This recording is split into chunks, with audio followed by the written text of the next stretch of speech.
Rivalry speaks for itself every year, but this season with the two best records in baseball, the Red Sox-Yankees matchup has an extra layer of intrigue. Welcome to Sunday Night Baseball on ESPN, presented by Taco Bell. JD Martinez leading the league in homers and RBIs, perhaps en route to MVP consideration had it not been for one of his own teammates. Mookie Betts enjoying a banner year as well. Didi Gregorius has the power stroke back. He loves to hit at home. So does Big Aaron Judge. All the stars have aligned for a terrific Sunday night matchup. Well, the last time the Yankees and Red Sox met this late into the season, in which each team had the best records in baseball, best two, it was the final game of the 1978 season, the legendary Bucky Dent game. Only one game separating the Red Sox and Yankees. As we welcome you upstairs with Jessica Mendoza, Alex Rodriguez, and Buster Olney, Matt Vasgersian. Last of the three-game series. The Yankees win a laugher behind 4 home runs on Friday. Red Sox come back with a lopsided win yesterday. Mookie Betts and JD Martinez each enjoying a multiple-hit game. Something that's happened a lot this year. And in the case of Mookie Betts, the best fastball hitter in baseball, the two-time All-Star, is in round 2A. Career year with 20 home runs and 41 driven in. JD Martinez leads all of baseball in homers and RBIs. Here we are on July 1st. He's gone deep more often this year than any Boston player did last year in its entirety. Alex, they've led the way for Boston, these two right-handed sluggers, all year long. These two quickly have become one of the most best dynamic duos in all of baseball, and they can do it all. Combined, they can actually win the Triple Crown. Betts is the future. He's 25. He's a 2-time Gold Glove winner. He is by far the best defensive right fielder in the game, and get this, in today's game, he's got more walks than strikeout. That is incredible. JD Martinez has become everything in Boston. It's not only what he does on the field, but he's become a catalyst in that clubhouse. He walks around with an iPad. He shares information, and he's also a situational hitter, which is important during the regular season, even more vital in October. Those two will be a lot to handle for tonight's Yankee starter, Luis Severino, who has been up to task all year long. As good as he was last season, he didn't get to double digits until August. 12 wins this year to lead all of baseball. 2.01 ERA, paces the American League. He has been every bit the staff ace that he's advertised as being. En route to a career year as the #1 starter for the Yankees. He has been terrific this year, Jess. Well, Matt, not only is he the ace of this staff, he's the ace of the American League right now. You watch the way that he pitches. First of all, you're going to see power and velocity. There is no one that throws a harder fastball than Luis Severino. He's going to hit 98, 99. Then you look at his slider. No one has more movement on that pitch than Luis Severino can do with that slider. Then watch him this year and how much he's changed. You've seen it, Alex, as far as this predator-like attack mode that he will come after hitters that you didn't just see in the past. I love the Red Sox got the bats you just mentioned, but this is a case where power pitching is going to override that power hitting. Oh, power is the theme for this matchup, and no discussion of power would be complete without a shot of Aaron Judge, who loves to swing the bat at home. Yeah, power is the theme. Blue Horseshoe loves Anacott Steel. The Boston, New York Power Brokers ring the bell on Sunday Night Baseball next.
On ESPN is presented by Taco Bell. Sometimes you gotta live Moss. And in part by Progressive Insurance. Step up to the plate for savings. Visit progressive.com. Turned into a pleasant, dare I say, 91-degree night. Yeah, it's a little humid, but it's July 1st. Pleasant. What do you want? I love it. We're in New York City. It's going to be Summertime. hot. Red Sox and Yankees ready to wrap up this three-game series as we take a look at our starting lineups, brought to you by Taco Bell, just for the visiting Boston Red Sox. Matt, they're the best offense in the bigs as of runs per game. And a guy that gets overlooked a lot of times is Andrew Bennett. He's second in RBIs, but he also owns. We just talked up Luis Severino. This guy's got his number. 474 batting average, 2 doubles, 1 triple, and 2 home runs that came in the same game. Nobody overlooking Luis Severino's start to the season at 12-2. As we mentioned before, he leads Major League Baseball with the 12 wins. At the age of 24, has already been from the pit to the pinnacle and back a couple of times in his young Major League career. Never better than he was on Tuesday at Philly. 7 shutout innings, 6 hits allowed, struck out 9, did not walk a batter in a breezy 6-0 shutout win. Severino ready to go to work tonight, and we are underway in the Bronx. Mookie Betts aggressively, first pitch swinging and sending one into the seats. We talk about the aggressiveness that has changed with Alex Cora coming over. That's an example of it right there. Mookie Betts' MO was always take first pitch, first 2 at bats, then you'd maybe see him more aggressive by the 3rd at bat. Or a push, what you saw there, being aggressive on the first pitch. Two-time All-Stars had a 4-for-8 start to the series as Severino misses inside. Well, the Red Sox win last night tied the largest shutout victory for the road team in any game in the history of this rivalry. In fact, each of the first 2, as Mark Teixeira pointed out during baseball tonight, have been rather lopsided games. And it's a 1-ball, 2-strike count to Mookie Betts to start the night. And Betts sends a fly ball into center field. With that, the scorebook is open. And there's 1 gone here in the top of the first.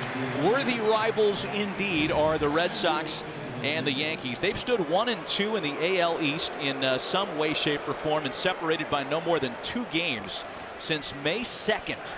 You can see some of the nuggets on your screen. First-year managers lead top 2 teams for the first time since 1901. Even Buster Olney doesn't remember the way that season played out.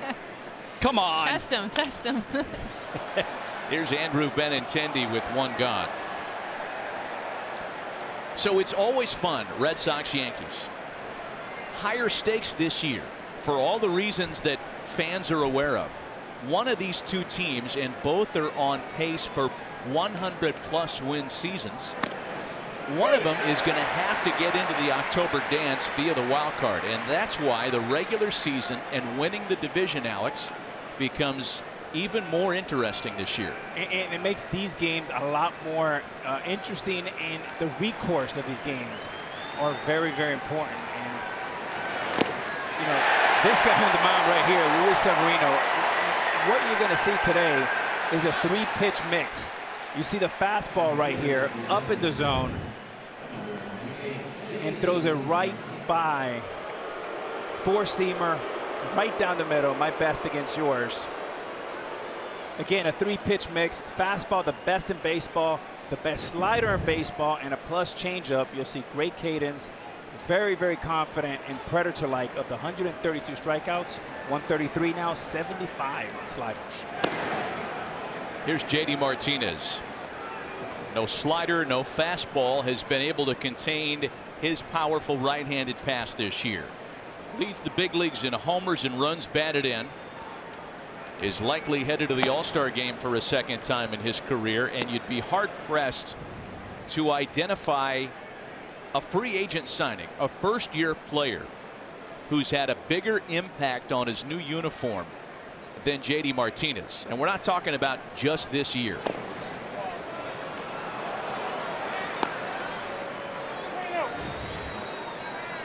He is not only all over the leaderboard, he is atop the leaderboard in many categories. and you mentioned it. I mean, came from the Tigers, went to the Diamondbacks in a trade last year, and just was on fire. So many people, as he takes ball 4 there, thought there's no way he can come in, especially to an environment like Boston, and just keep it going, and he has. But it's been not just the takes, the walks, the power, everything you talk about. It's also the effect that he has on the rest of this lineup.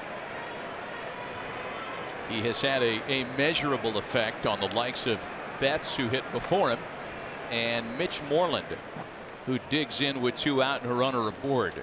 Moreland's hit safely in 9 of his last 11. Terrific numbers for him at the start of play. Played a lot of last year with a broken toe, unbeknownst to many around him. And he takes a strike. Expand on that a little. How the Martinez effect, if you will, has influenced the rest of the Red Sox lineup. Well, you take a guy like Mitch Moreland that JD was just telling me yesterday on their flight here to New York. Moreland sat right next to him, was like, all right, talk to me about this launch stuff. let me hear a little bit about what you go through. And one of the things he did, it was kind of funny, Moreland brought up his swing even from the Astros and was like, how do you go from this type of hitter, which was completely different, to what you do now? And JD explaining it was like, it's really cool that these guys want to know about my swing, because it was always me asking everybody else. Little noise in support of Severino. Folks on their feet early, hoping for a put-away pitch. Energy in the ballpark on a humid night. A ball and 2 strikes to the Boston first baseman. And of course, Martinez learned from Cabrera in Detroit, and Hunter and Victor Martinez, and he was a great student. Always walked around with an iPad, always a student, and Larry Byrd type work ethic. A ball and 2 strikes with 2 out and a runner aboard. 2 strikeouts and a scoreless first for Luis Severino. It's only July 1st, but it's starting to sound like it's a little closer to fall on a star-studded night in the Bronx.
Open for business as we head to the bottom of the first and take a look at the Yankees starting lineup, brought to you by Taco Bell. And the face of the New York Yankees, Aaron Judge, has been overruled on the road, but he reigns supreme at home. Oh, look at you. You've been writing over the week. Aaron Judge. It's David Price on the mound for the Boston Red Sox tonight. 32-year-old veteran left-hander. And at the surface, the 9-5 record, the 3.66 ERA. Terrific stuff. An opponent's batting average of .233. He's coming off a good one Tuesday against the Angels, in which he was a 9-1 winner, pitching 6 strong innings. Yet for David Price, the expectations against the Yankees are something different. He's had his problems against New York for his career, problems that have been exacerbated since joining the Red Sox in 2016, that is. We'll get into all that stuff as we get started here in the bottom half of the first. Aaron Hicks, Aaron Judge, and Giancarlo Stanton for the Yankees.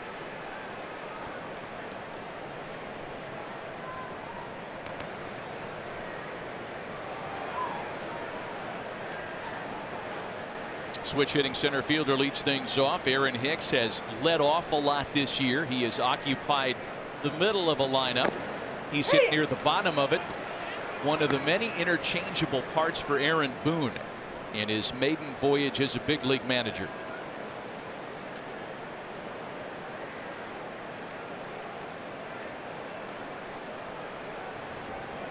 A ball and a strike start, Aaron Hicks.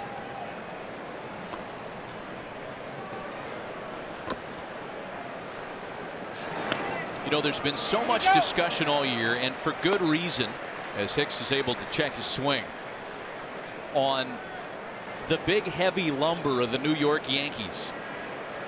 They did so much damage in the month of May, yet it has not been the lineup that's carried the Yankees of late. It's been an outstanding pitching staff, a bullpen most notably, that's been most responsible for the run they're on right now, as it's 2-2 to Hicks. CC was great Friday night, set the tone in the series. Sonny Gray yesterday did not have as much success, and that's been talked about a lot around here.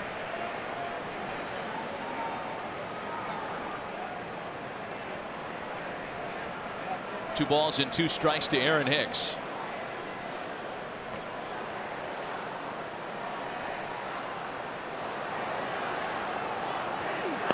Get used to the pace.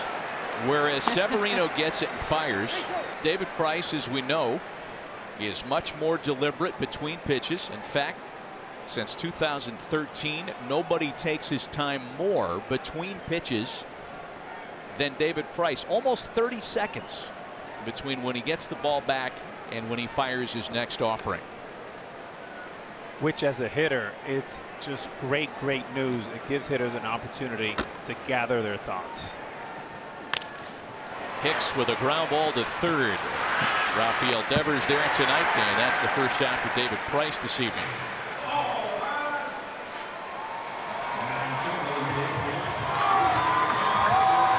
And they're up in the judges' chambers. Alex, be honest with me. When they put the judges' chambers up there last year for a rookie player, right, a guy who had a terrific 2.5 months at that point, was there something in your mind that was like, wow, 2.5 months, he's getting his own section already? It was shocking and unconventional for the Yankee way, but that also tells you how comfortable they felt with this young man's character, his DNA, and all the things that he brings. Obviously, they thought his head can actually do okay with it, and he's done great.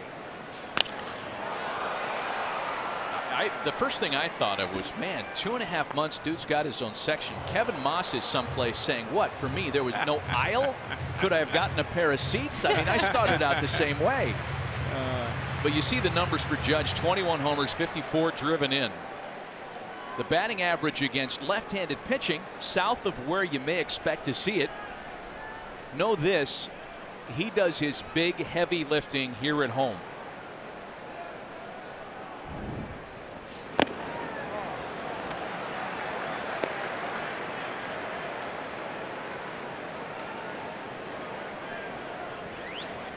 A ball and a strike to count from David Price.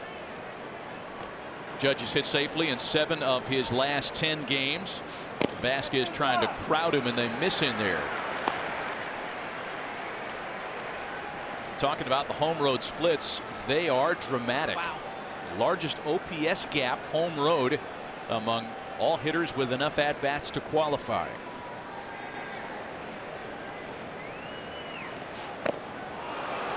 Price got him to chase.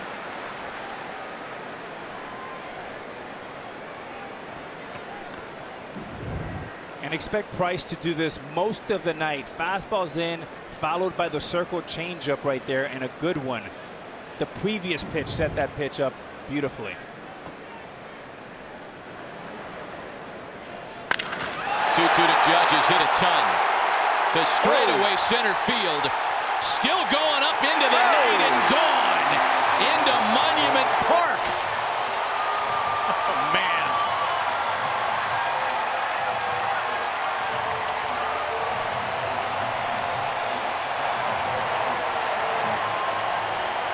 And we talked about Price adding and subtracting. The previous pitch was an 88-mile-an-hour changeup, and here's the fastball in. Tries to come up and in, misses out over the plate. And like Matt said, home cooking is really good for Aaron Judge, and the streak continues at home. Close he keeps his hands to his body. I mean, you see the biggest dude that we see in baseball as far as his size, his levers. That pitch, it was in enough, but his ability to keep his hands close to his body is what's impressive, especially for such a big hitter. And now David Price faces the next mountain in Giancarlo Stanton. 1-0 Yankees on Aaron Judge's 22nd of the year.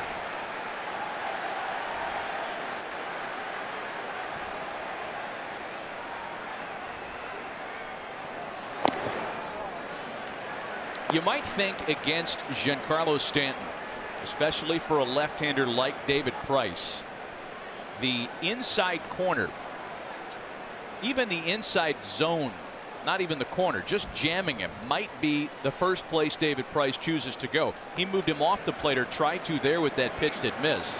Go back in there again and miss. We visited with Stanton yesterday, and his insights as to why he stances that way and how he feels comfortable with that inside pitch came as something of a surprise for me. Did you guys feel the same way? I did, just because he's so closed off to be able to hit middle away and drive everything middle away with that stance.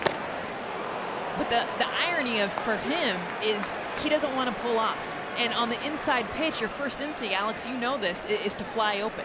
And so for him to close off his stance mentally, which then turns into physically, he's able to stay closed on the pitch that he would normally just fly off of and miss. It looks to the untrained eye like the only ball he's capable of hitting is the one on the outside corner, and he's going to hit it into the right field seats. Instead, he turns on it. Wow, lightning quick. There is other news, big news out in Los Angeles, and Zubin Mehenta has a update back in the studios in Bristol. Zubin.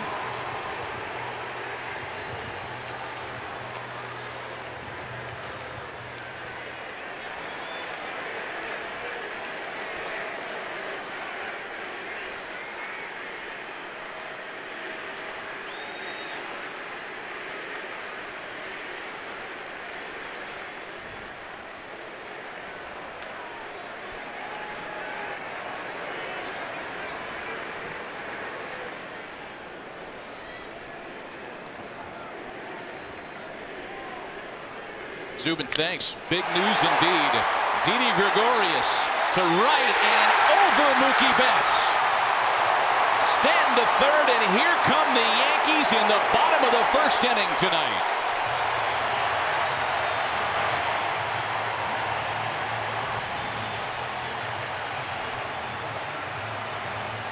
Look at the location of this pitch. It's away. David Price throwing a fastball, but Didi Gregorius and what he does, especially so well at home, and as he drives the ball to right field, he will pull anything. And when he can get underneath the ball, even if it's a fastball away, Betts having a chance to get this, unable to. But Didi, I feel like there is no one better that can take a middle away pitch and drive it to right field, especially in the stadium, than Didi.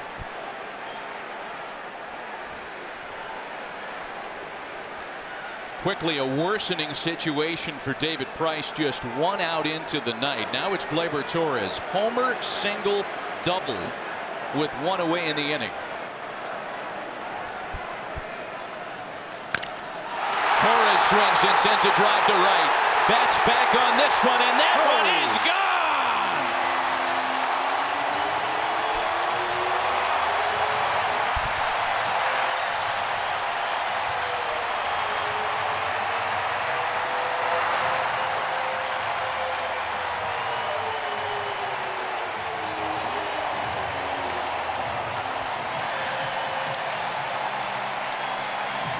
Torres continues his magical season here. First pitch fastball, middle in, 93 miles an hour. And the swing he's getting us all used to here, inside out, right center field porch. The poise, the balance. Jessica, I know that's a beautiful swing. This young man has been really, really impressive. Well, and so relaxed in big moments. In these games, this is where he continues to impress. And Andahar, who's up now, these two rookies, and we've seen it now 2 years in a row, rookies coming into this Yankees lineup, and the comfort they have to be able to hit the ball with power. Here is Miguel Andújar, 2 home runs in the first against David Price. As a general rule of thumb, the only AC/DC song title that's used in the baseball vernacular is Hell's Bells for Trevor Hoffman. I would suggest Thunderstruck for David Price tonight, because wham, just like that, in the period of about 3.5 minutes, he trails 4-zip. We talked about his problems in this ballpark, and you don't have to do much editorializing, just look at the numbers. Since joining the Red Sox, he has not had any kind of success in this ballpark. A ball and a strike to Miguel Andújar. Rolled up the middle for Brock Holt, and a second out of the inning.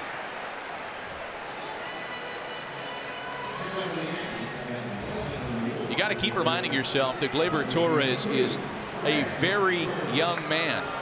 Most home runs in an age 21 or younger season in Yankee history. Look at that list. I mean, come on. I mean, that just right there. When you go DiMaggio, Mantle, Torres, Mantle. I mean, that's just stupid. Like, he looks like he just popped out, doesn't he? Spending time with this young man, the most impressive part is how inquisitive, how respectful, and his baseball IQ for a young man is so high.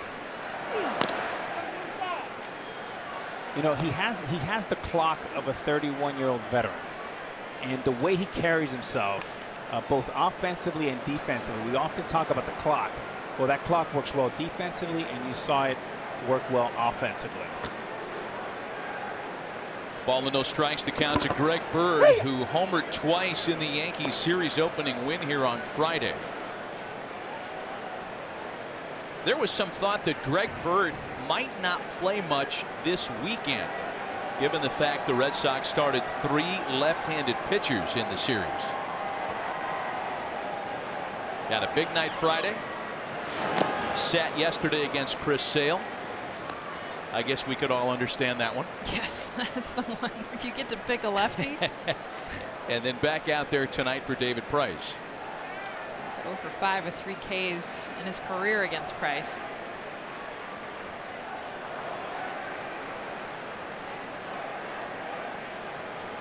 Two homers in the inning for New York, and an early 4-0 lead tonight. So for David Price, who, as we mentioned, has Yankee Stadium bite him again early tonight. 5 starts in this ballpark in a Red Sox uniform. 10 homers allowed, and an ERA over 10.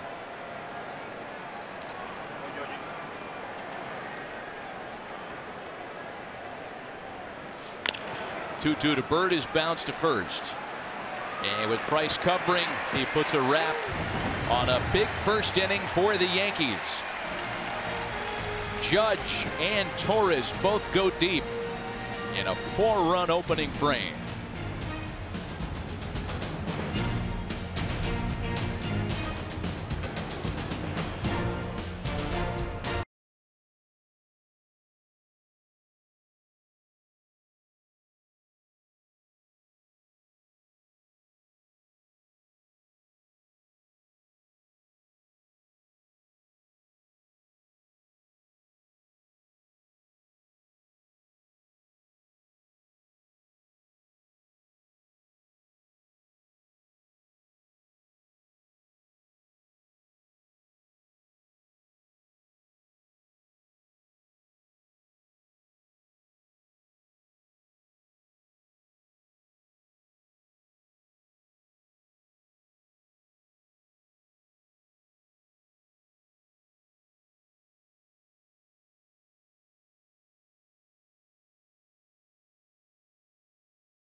Yeah, the home faithful having a good time already tonight in a 4-0 Yankee lead early. Welcome back to Yankee Stadium. Top half of the second as Xander Bogaerts leads off for Boston.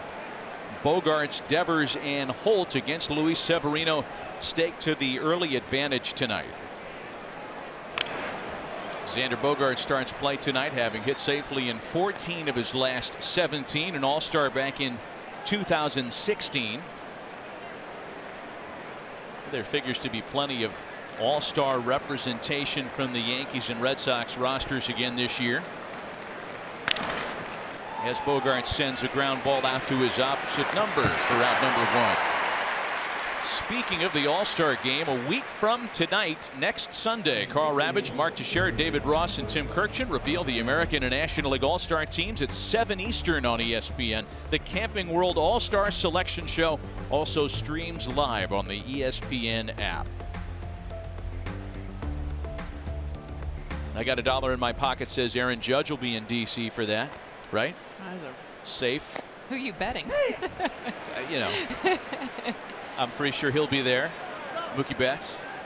I have $1 in my pocket starts? that this guy on the mound will be starting in D.C. representing the American. You think A.J. Hinch is going to go against his own Justin Verlander? Luis Severino. I'll bet you. You know how that happens? We're allowed to do that? If Verlander is not scheduled to have any work that day, in other words, if the starts don't align properly, Okay. A.J. might pick somebody else's guy. I just don't see him going away from his own unless it just matched up where he had to use Verlander going into that weekend. Oh, and by the way, AJ's got about 3 other candidates as well Garrett on Cole, that pitching staff. Yeah. Charlie Morton. Chris Sale, right? Well, if Luis Severino is selected to start the Midsummer Classic, he would be the first Yankee to do so since Roger Clemens in 2001. A ball and 2 strikes. It remains to Rafael Devers. Speaking of Chris Sale, who, by the way, was filthy, disgusting dominant yesterday, as per usual. Yeah, but that was extra special, filthy dominant. Oh. Even for him, wasn't it? Oh. It sure was. But if it's Sale that starts the All-Star game, Devers with a roller out to first.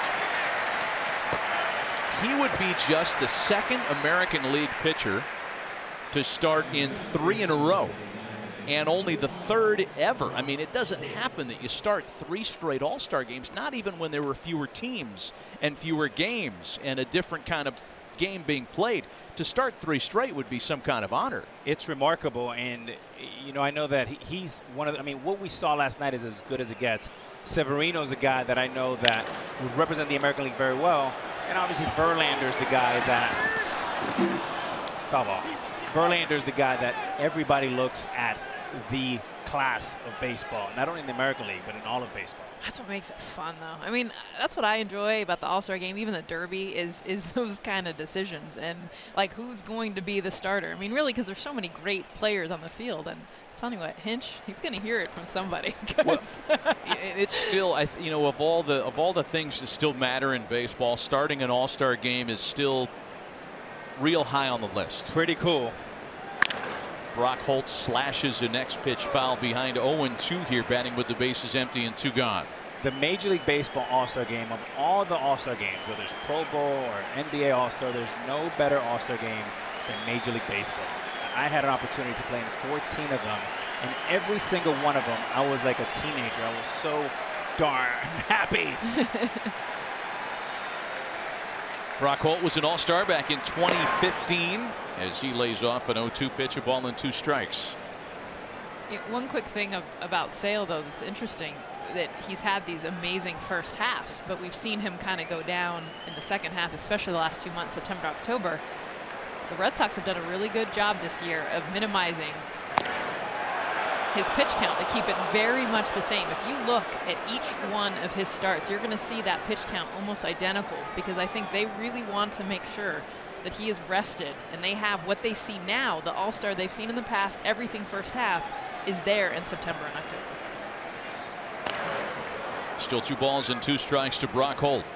Yeah, Jess, I remember Chris Sale last September. He had been so dominant, and by the time he faced the Yankees in a Sunday night game here last year, it was like he was on fumes, and he struggled throughout the rest of that year. And I think it's smart of Alex Cora to make that adjustment, to pull back the reins early in the year. Holt slaps the next 2-2 pitch to the right side of the infield, wrapping up a 1-2-3 second for Severino. Early tonight in the Bronx, 4-0 Yankees.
Hey Siri, who's leading MLB in home runs?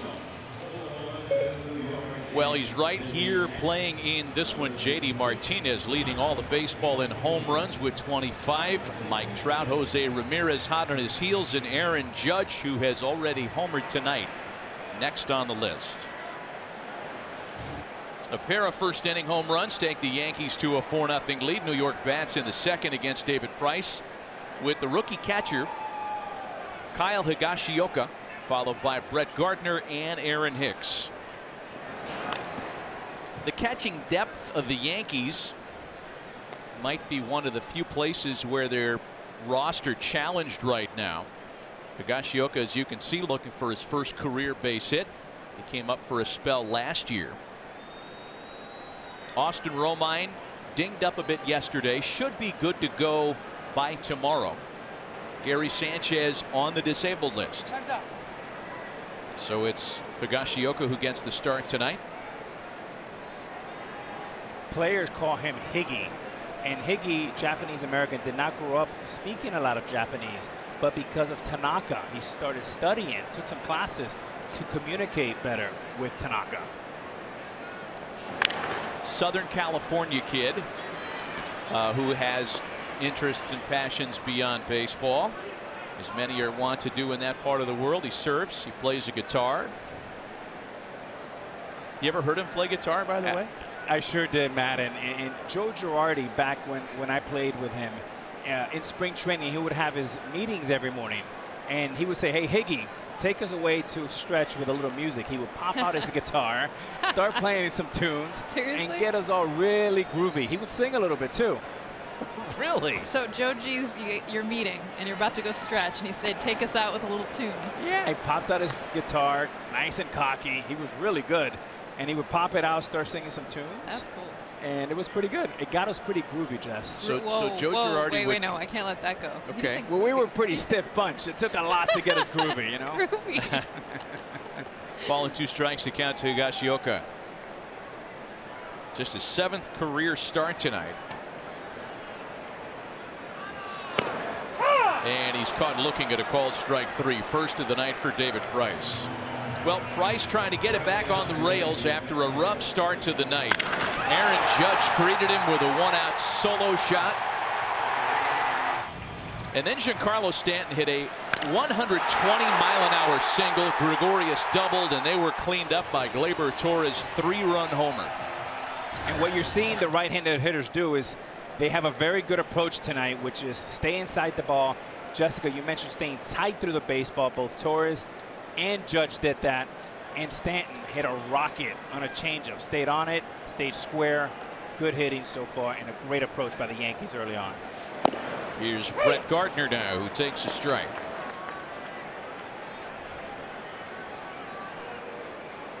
Gardner batting in the 9th spot tonight, just his 3rd start there, and all have come this series. One of the challenges that Aaron Boone had to deal with in facing 3 straight southpaws. Good pick by Holt. Throw to first is not in time. Gardner runs very well.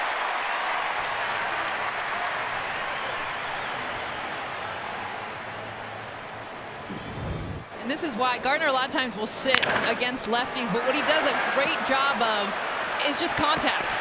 And I know the ground ball can sometimes feel like the devil, the way people talk about it, but in this case, just him getting the ball, making Brock Holt have to go to his right, using his feet to get down the line, he creates a base hit. It was the bobble that got him. If he catches that ball clean with a clean shift, he gets Gardner. The bobble, Gardner just runs way too fast. So back to the top of the order already for Aaron Hicks with 1 out and 1 on.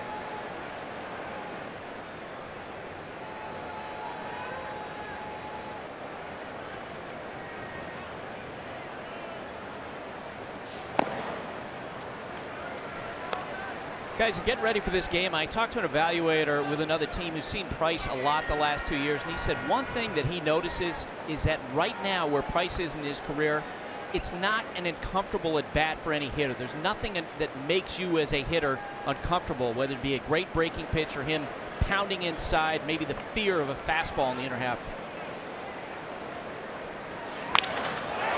And that's yanked foul. You know, it's an interesting comment, Buster, because that sentiment almost belies the numbers. Yeah. Because David Price has had a lot of success with his fastball this year. Just so happens that 2 of them got hit out tonight. But opponents leading into the start hit just 185 against his fastball. That's the 3rd lowest average, only to Garrett Cole and Max Scherzer. He's had a lot of success with that pitch, but what Buster's saying, in the box, some feel like it doesn't represent a challenge. Hicks to right field and well hit. Betts is back, and that one flies.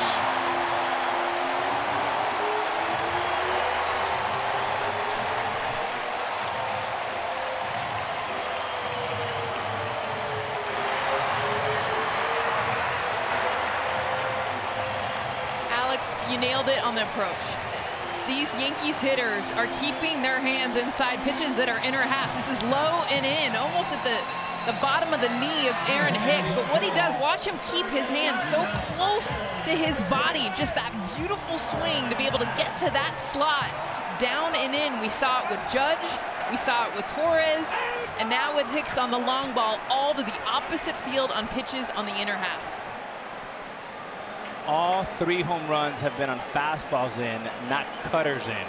If I was David Price, I would start carving that ball into righties. It's impossible to do that on a cutter. You can do it on a fastball because you can find the barrel. And here's Judge once again.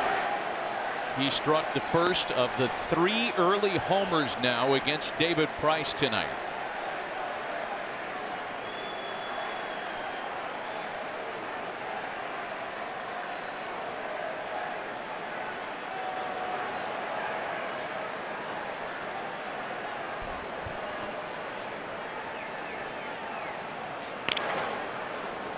Let's take you back to the home run swing from Judge in the first.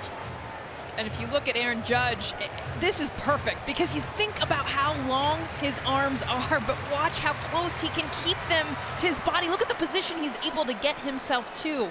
A lot of big hitters have a hard time getting to the inside pitch. Tonight, what we've seen from all of the Yankees hitters, but specifically this one, is the ability to get to that pitch.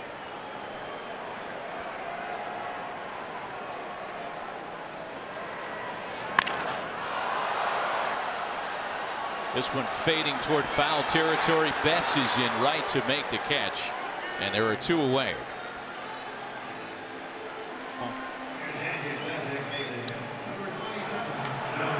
We talked about the difference between the fastball and the cutter. As a hitter, it is comforting when somebody throws a fastball straight in because it's a lot easier to judge. This is the cutter, and this is a pitch you cannot hit out to right center field. It buries in. It's a tremendous pitch. If I was Price, I would throw a bunch of them. Tonight, he's only thrown 8 to 10. Not enough if you're cutter. I will go cutters and changeups. See that note? Last 3 home run game for David Price here. And it was Sanchez, Gregorius, and Tyler Austin that did the honors. Here's Giancarlo Stanton, who contributed to the 4-run rally in the first with a single that registered at 120 miles an hour. The 3rd hardest hit ball of the season. It's so funny when he hit that. I was like, I'll put that up against any home run that we've seen tonight because there was no chance anyone was going to get to it. There's times that Stanton, when he makes contact, it's like he's playing amongst little leaguers. It's the way he hits the ball, and it's by people. You said number 3, Stanton. Number 1, Gary Sanchez. Number 2, Aaron Judge. On velo off the bat. All Yankees. All pinstripes. Oh, man.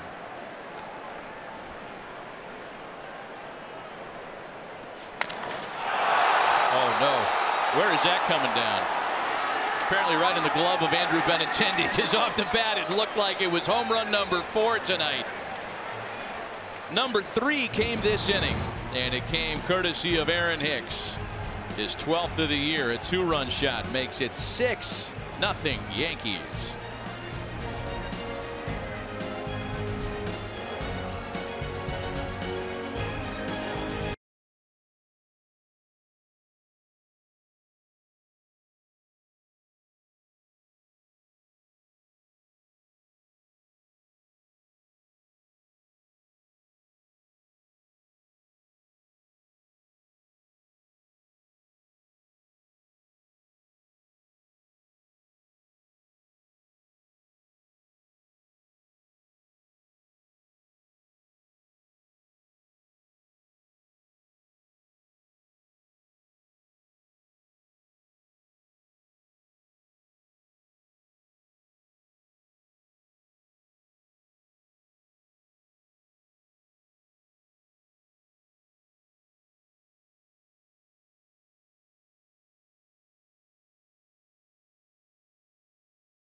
To a big lead this year. He's been terrific this season, as we mentioned, at 12-2 at 24 years old.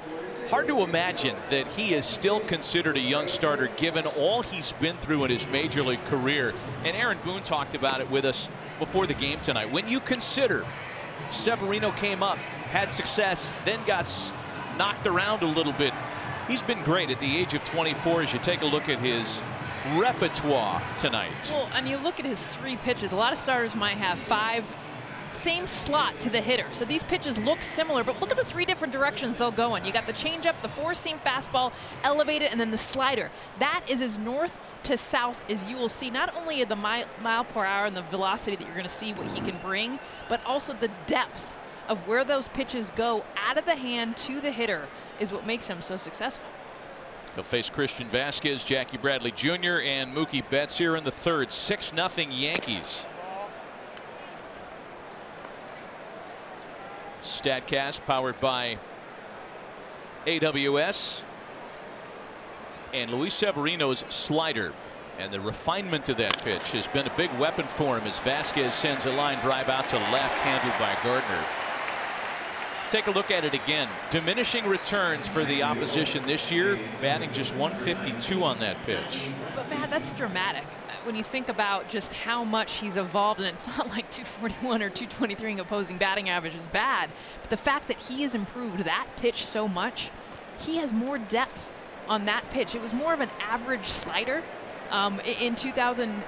in those numbers, 2014, 2015, and the way that he's improved that has probably been the most impressive, because he's always thrown heat. He's always had that.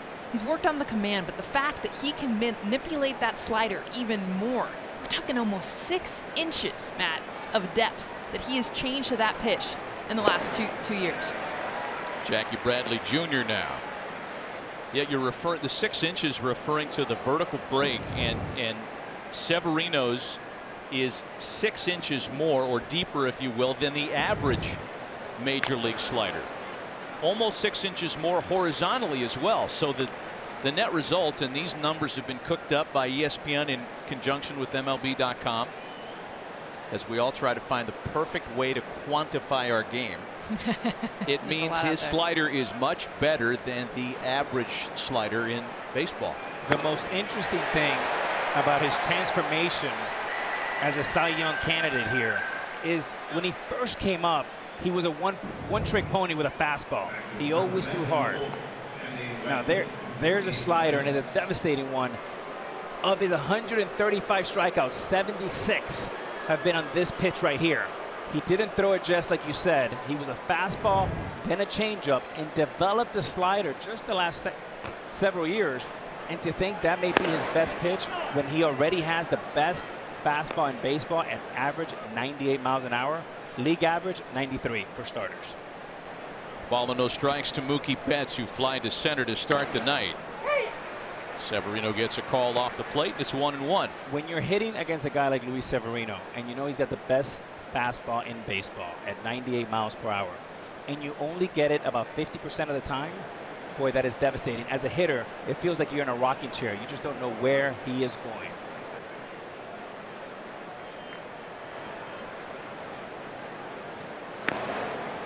You know, Luis Severino had the benefit of breaking in here with veterans in the staff who were generous with their knowledge.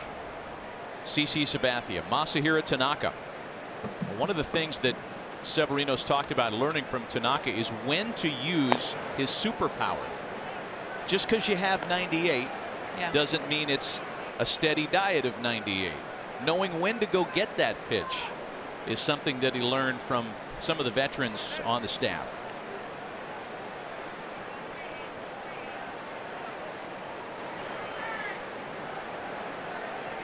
Yet to allow a hit tonight. And the 3-1 misses up and in. There's ball 4, second walk this evening by Severino. And credit to Severino, in just 2 years to be able to hone in on his second best pitch to make it better. That right there is where he was in 2016. The blue is where he is now. That difference, not only in miles per hour, but also in that depth that we talked about, almost 6 inches more vertical drop, 4.4 inches of more horizontal break. You see what that does? We saw Bradley strike out on it. The difference is getting to Bradley's back foot now, whereas 2 years ago, that was a hittable pitch. Check in at first for Betts, and now Andrew Benintendi digs in, and yes, it's a 6-0 lead for Severino. But considering the damage Benintendi has done against him in his brief career, this is not an at-bat to be taken lightly. Jess talked about this earlier. 9 for 20 lifetime when you count the strikeout tonight. But there was a game here last July in which Andrew Benintendi got to Luis Severino for not 1 but 2 3-run home runs. 0-1. That was a smart pitch. He struck him out 98 on a fastball away, so you know Benintendi's looking there, and you could tell with his swing. So what does he throw him? A changeup. 90 miles an hour, takes 8 off of it, but it looks like the fastball, and that's why you get the swing and miss. Ada, we can sit up here all day and praise the slider, but when we visited with Luis about a month ago, he told us that the big difference in his game has been the confidence to throw that changeup in any count. And he showed it right there to Betts. He threw Betts a 3-1 changeup. And Jessica, you're right, he threw him a first pitch changeup there. And now as a hitter, you're in that rocking chair. You don't know if it's hard or soft. Hard. 98. Boy, I'm glad I'm in the booth and not downstairs. You guys see Higgs catcher there. He hasn't caught him in 2 years. The last time they worked together was when Severino was down in the minor leagues, and he said he went back, watched videotape of all the at-bats Severino against the Red Sox hitters. He knows Severino likes to pitch his own game. He's going to try to anticipate what Severino wants to throw.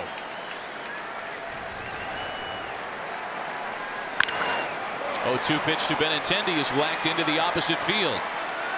Betts will wrap around to third. And the Red Sox not only had their first base hit of the game, they've got runners at the corners with 2 away. I love this at bat from Benintendi. Why? He fouled off 2 pitches, 99, basically at his chin to get 1 here. This is what a short swing does. This is 2-strike approach. Look at the simplicity. He's not trying to crank this pitch. It is high velocity, high in the zone. He meets it. There's no one that hits Severino better in the bigs than Benintendi, and he just showed you why in that at bat. This is a big matchup right here. You have the best hitter in the American League today against probably the best pitcher in the American League, and 1 swing of the bat can cut this lead in half. Big at bat for Martinez. And it's Major League Baseball's home run and RBI leader that has that opportunity. Makes the 2-out success for Benintendi even more important. A ball and no strikes to Martinez, who walked in his first at bat tonight. That's 5 balls in a row to Martinez. First at bat, he walked almost intentionally in 4 pitches. Now that's 5. If you're Martinez, you're looking for a cookie right down the middle, and it doesn't have to be a fastball.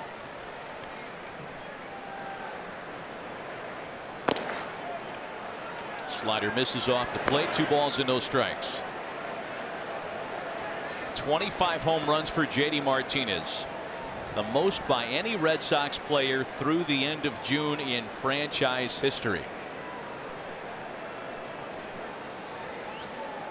And already, as we mentioned earlier, more than any Red Sox player hit in all of 2017. 2-1.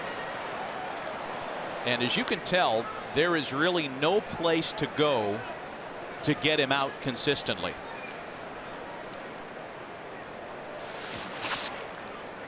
You see everywhere in the zone. He's got 2 blue spots, first of all, and they're kind of the obvious ones. He's not going to hit the ball at his head. He's not going to hit the ball the low and away that well. Look at everything else, especially up in the zone. I mean, 667 up and away, 316 middle up, 563 low and in. Where do you throw him? And yeah, I think if you could get that upper right quadrant perfectly every time, you'd get him. But name me a pitcher that knows how to do that consistently every single time. That's why Martinez has the numbers he does. 2 strike counts have not been a problem for the Red Sox this year. We saw Benintendi single on a 2-strike count. The Red Sox as a team lead Major League Baseball in 2-strike hitting. They had 7 2-strike hits yesterday alone. 2-2 to Martinez. Full count now with Benintendi running without a throw. Runners at second and third with 2 gone. This 3-2 pitch is a pitcher's pitch, meaning you have the base open. Expect Severino to throw his best pitch, and that pitch so far this year has been the slider.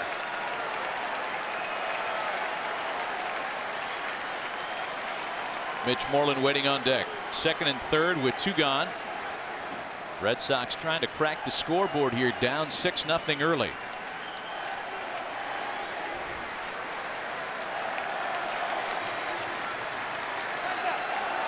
I mean, are you right thinking, Alex, that Luis Severino really shouldn't be thinking about a strike that's even remotely fat? It's around the fringes or not at all.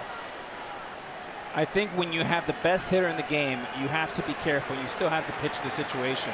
You just don't concede. And what you're seeing right now between the catcher Higgs and Severino is some rawness. They haven't had a lot of reps together, and there's some frustration in Severino. If you look at him and you read his body language with Sanchez, with Romine, it's almost like a band. They know exactly what each other's thinking before they're thinking.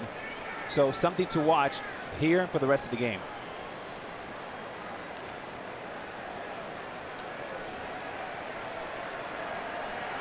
Full count to JD Martinez. Betts and Benintendi aboard.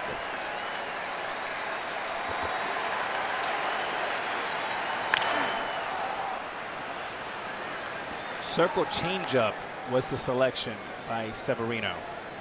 Is there anything to the fact that with the runner at second here, Alex, and Red Sox manager Alex Cora is among the best in the game at kind of the game beneath the game, that is reading signs, tipping pitches. He's one of the best in the business there. Is that a possible reason for the disconnect? Yes. Hey, it worked. Back-to-back two-strike changeup, the second of which got him.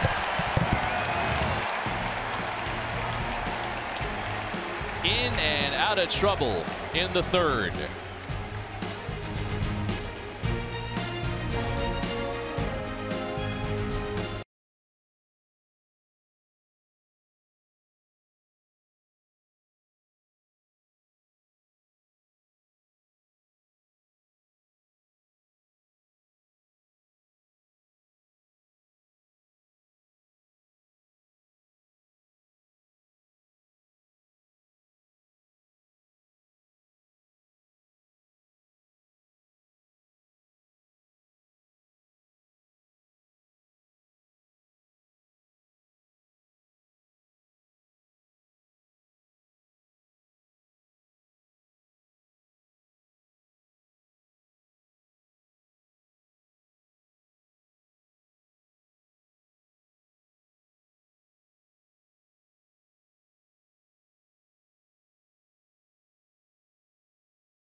Middle of the Yankee order in the bottom half of the third. Gregorius, Torres, and Andujar against David Price, who has yielded 3 home runs tonight in a 6-0 deficit. His first pitch to Gregorius is in for a strike. Sir Didi doubled and scored in front of the Torres home run in the first.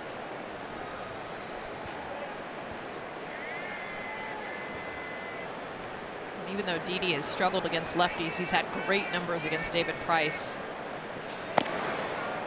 In 28 at bats, he's hit .428. The home run that was coming into the night before the double. He's not afraid to kind of get on the plate a little bit with him, knowing that a lot of what he sees is going to be middle away. Of course, he hit the double on the fastball away.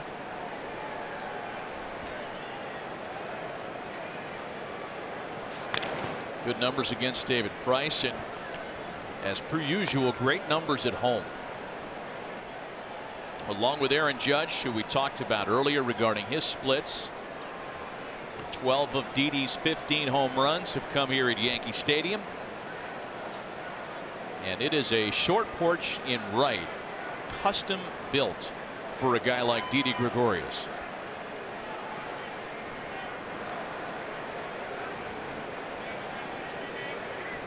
A ball and 2 strikes from Price. Little excuse me bouncer back to the mound. And 1 away.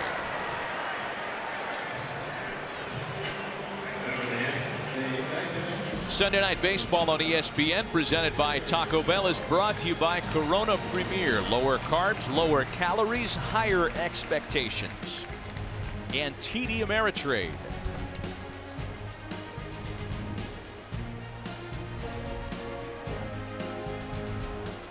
The contrasting styles between Price and Severino are striking. It's not just the stuff, but it's the cadence. One guy picks it up and throws it in Severino, and Price, like you said earlier, Matt, 30 seconds between pitches.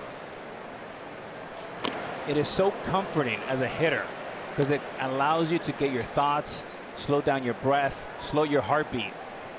When you're playing defense, it's so disruptive. It kills your rhythm, and it's just really, really frustrating. 0-1 the count to Gleyber Torres. A 3-run home run in the first. That came on the first pitch, and he was swinging for the downs on the first pitch here. I already like what I'm seeing from Price. First pitch changeup, swing and a miss, and then he throws a cutter 91 miles an hour. That's what Price needs to do to be effective.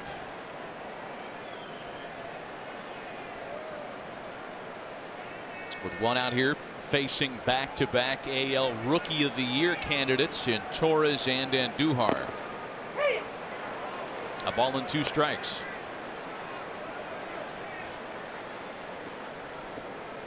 The cutter is the pitch that allowed Jamie Moyer to pitch to the age of 48 and also restart the career of CC Sabathia, where he looks, because of the cutter and the healthy knee, that he can pitch another 3 years.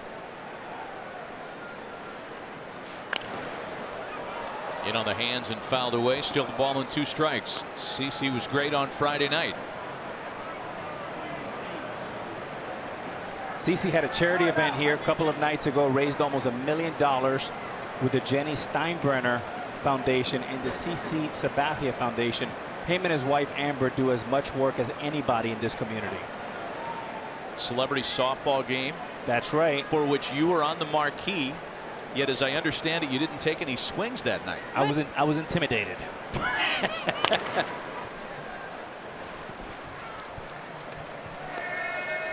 Hey, great Major League Baseball action on ESPN this week. These Red Sox against the Nationals tomorrow. Rick Porcello and Max Scherzer, a good one tomorrow at 7 Eastern. Then on the 4th of July, Wednesday, a triple-header. Orioles and Phillies, White Sox and Reds. The nightcap is the Cardinals and Diamondbacks in Arizona. Alex, Jess, Buster, and I will be in Southern California a week from tonight for the Dodgers and Angels on Sunday Night Baseball, presented by Taco Bell next week. The new home of LeBron James. The new home of LeBron James. I'm sure we'll hear something about that in the days moving forward. A ball and 2 strikes, the count to Gleyber Torres. We talked about how Torres and Andujar back-to-back are likely to finish in the top 3, if not the Quinella box, in Rookie of the Year voting this season. Had Shohei Ohtani been healthy, might have been a different story. I mean, in your mind, Alex, is there a difference between these two guys in the minds of voters, I guess? You would have to think that Torres, because he's such a prime-time defender and plays the middle of the field, and he's got a flair for the dramatics, Torres probably has a lead on that. Ouch. And you're starting to see the effect of a cutter. Hitters are starting to feel and look very uncomfortable. You know, Andujar, they call him Miggy. He's got striking bat speed. And I said earlier this year that he reminds me of a young Raul Mondesi when he was a Rookie of the Year with the Dodgers. But he's also got Gary Sheffield type bat speed. He's an explosive offensive player. But part of the frequent under 30 lineup that the Yankees throw out these days. Price jams him that time to strike him out. 2 gone here in the 3rd. Get in the kitchen. And this is what you were talking about, Alex, is having that little extra movement, getting in on the hands. And if you look at the strikeout, where it starts and how it continues to move inside, bearing into the hands against Torres. And remember, this is a pitch on the inner half that he hit out of the park. And so he comes in there. And this is where Price, I mean, yes, he got roughed up that first inning, even a little bit last inning too, but coming right back to the scene of the crime, the home run hitter. If I were Price, that would be the approach. Devastating cutter in, changeup, and then elevate the fastball. And that's nice right there with a nice changeup. And it's a completely different David Price. I really like the sequence. Need to see more of that from him. 2 gone for him as he works to Andujar 0-1. Andujar grounded out earlier tonight. That makes him just 10 for his last 54 after such a big splash upon being called up from AAA this year. A lot of people were surprised that Miguel Andujar began the season in AAA to begin with. He had a .928 spring OPS.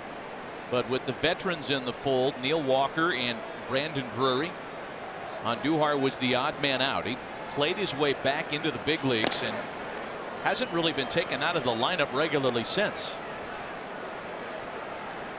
He has been very stingy, and talking to Brian Cashman yesterday, he said he has taken control of that position. He's owned it, he's strangled it, and he just keeps getting better and better.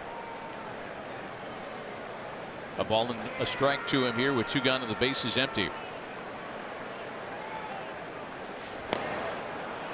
Well, he's already set a couple of franchise records. 4 RBIs in his major league debut when he came up from AAA last June, a Yankee record.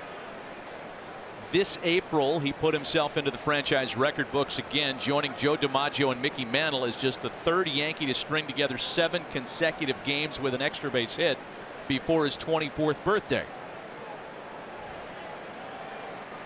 He is fearless from San Cristobal, Dominican Republic. Price tried to come in on him and missed. 2-2. Same town as other great major league players like Raul Mondesi and Jose Rijo. He continues the legacy of great young Dominican players to come out of San Cristobal.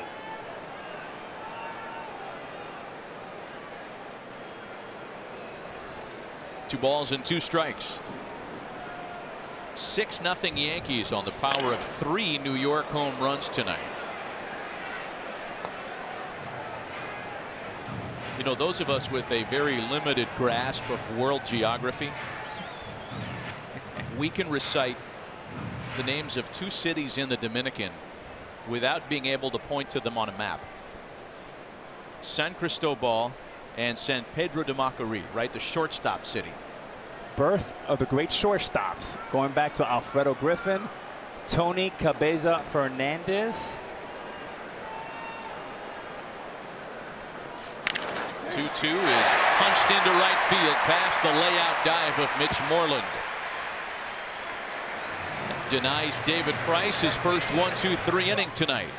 This is so good right here. This is a 23-year-old, but you're supposed to do this at 33.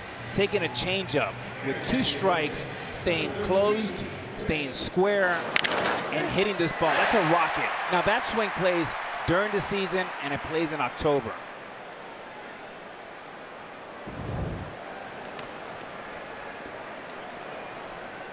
A 2-out base runner now for Greg Byrd, who grounded to first base in his first try tonight.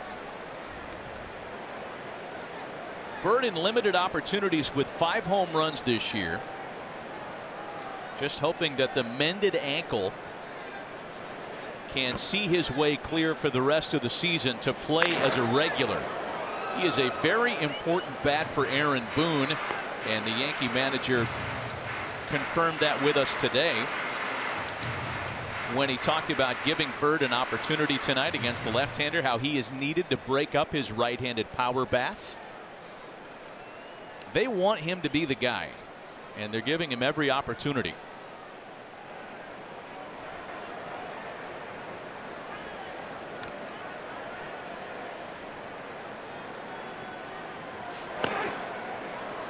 One and one. Well, and he showed a lot of that, and even though he's struggled since coming off the DL with foot surgery, he had 2 home runs Friday night against a lefty, Eduardo Rodriguez, that was throwing, and you think about how much power that is there, and even though he hasn't looked good, especially against fastballs this last month, it's really been for him about balance, about being able to just get that power into the right position. Let's take you back to Friday to show you what happens when the balance is right. And this was huge, not only because it was against a lefty, but just for him, I think, to be able to come back, show that the power was there. He's had hard contact. He's hit the ball in the air on the ground, but he hasn't hit it out of the park. And to have 2 on a big night, the first night in this series, he was the leader for this offense. And he sat last night against Sale.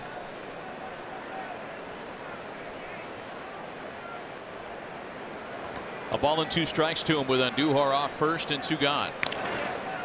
So if he's healthy, it's almost a certainty that Greg Byrd is going to hit more than 9 home runs this year. He's already got 5.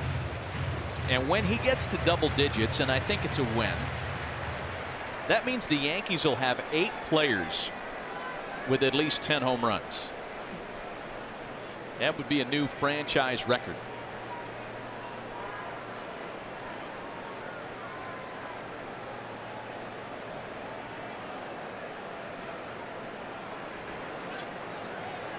Trying not to be lulled to sleep by the pace of David Price.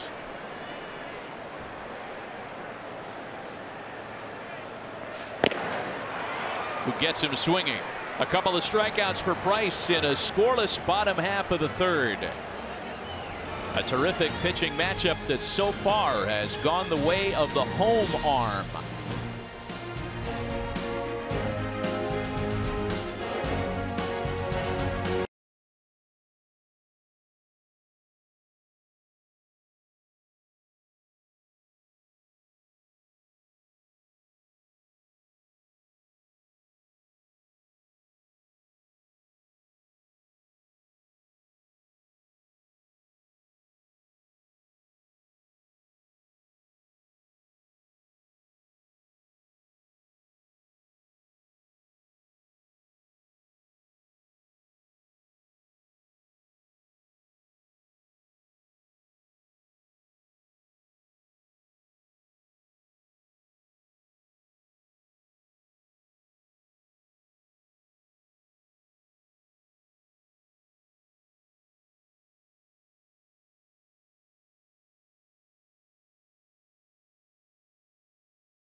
"6-0 Yankees as we hit the top of the 4th. Moments ago, Buster only had a chance to visit with Red Sox manager Alex Cora.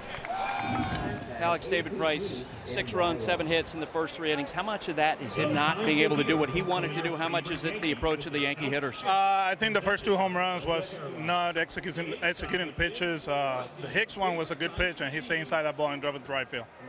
What do you want to see, speaking of approach, your hitters against Luis Severino moving forward? He has a good fastball up in the zone. Actually, it's a strike, so we got to get on top of it, just like Benny did, go the other way. He's been nibbling a little bit too, 3-2 changeup to JD, 3-2 changeup to Mookie, so get that pitch gun up and get to that bullpen. Alex, thanks. Back to you. Luis Severino back to work with that 6-0 lead in check. Top half of the 4th. Mitch Moreland, Xander Bogaerts, and Rafael Devers here for Boston. Severino had to work out of a mini jam in the 3rd when he had runners at 2nd and 3rd and 2 gone. He struck out J.D. Martinez, of all people, to get out of the spot. A bouncer for Byrd. And 1 gone here in the 4th.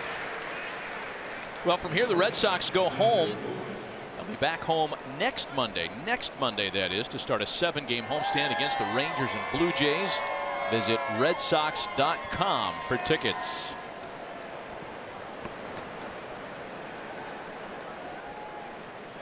Always plenty of Red Sox representation here at Yankee Stadium, and vice versa. I should add. From here, the Red Sox go to D.C. and then Kansas City before they get back home next Monday. Xander Bogaerts with one gone.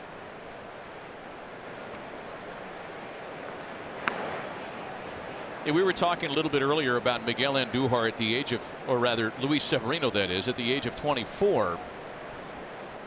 Already being through a lot of high and low moments in the big leagues. He began 2016 in the rotation with really high expectations based on the audition period he had in 2015. As a rookie, he started 11 games, was great. Everybody thought he was going to be here to stay. He was hit hard, 0-6 in his first 7 starts, an ERA near 8. Yankees sent him back down to AAA. He returned as a reliever, had some success, so they once again gave him a chance to start. He ultimately finished the year with a 3-8 record and an ERA near 6. Last year was when it all came together for him.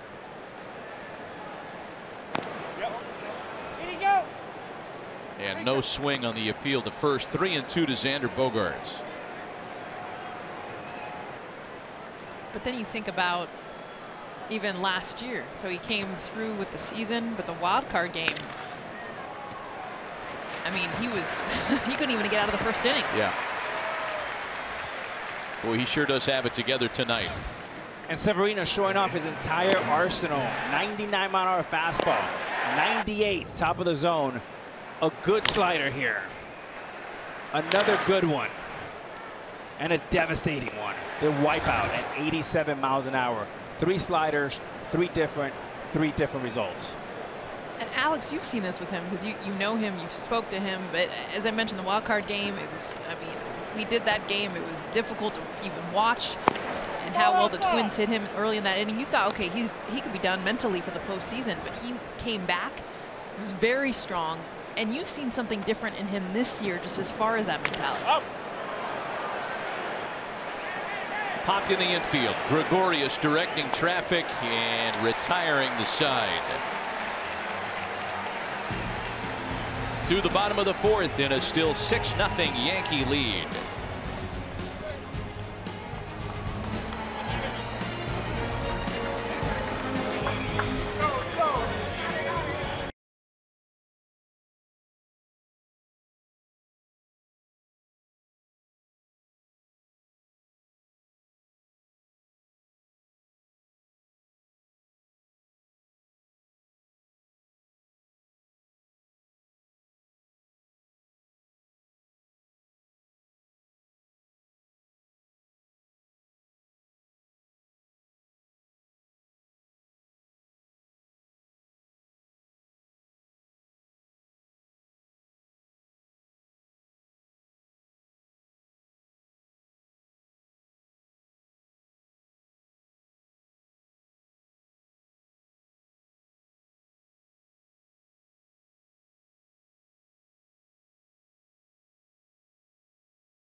2-0 Yankees as we go to the bottom half of the fourth. And David Price back to work. Pitched his first scoreless inning in the third after stranding a 2-out single. And here in the fourth, he gets Kyle Higashioka, then Brett Gardner, and top of the order Aaron Hicks. It has been a rather rude treatment so far for Price. 6 runs on 7 hits, including 3 Yankee home runs.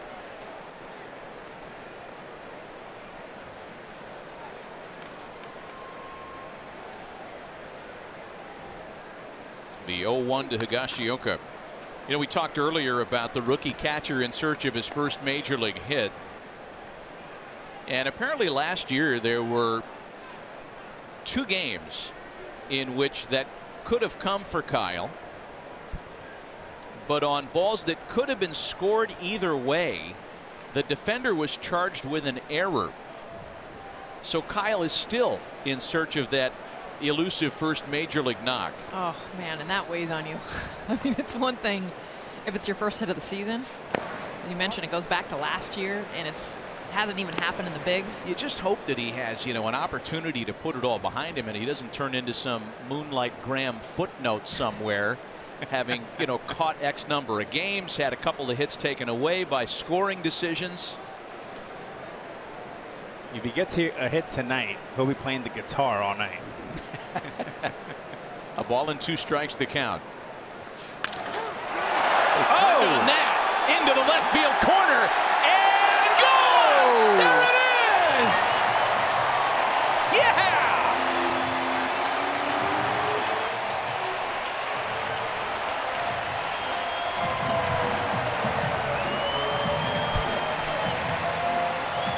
And it could not happen to a better guy who's had a longer journey. Higgy, as his teammates call him, a home run resembling Carlton Fisk. Another catcher. Just an awesome home run. And if you see the reaction of the teammates, not quite excited, but they love this kid. They're giving him a silent treatment and then the hugs. I love the force, like someone give me 5, slap someone on the leg. Oh man. And what did Aaron Boone tell us in his manager's office this morning? Is I know he doesn't have a hit, but the power is real, guys. And I kind of laughed at Booney, like, all right, you're just trying to help out your guy. He hasn't had a knock. You're putting him in on Sunday Night Baseball. There's something there. Here's Brett Gardner now. First career hit's a homer. Get that I'm ball. not sure if his parents are here this weekend. I know that they've been at a lot of his games, or if they're back in Orange County.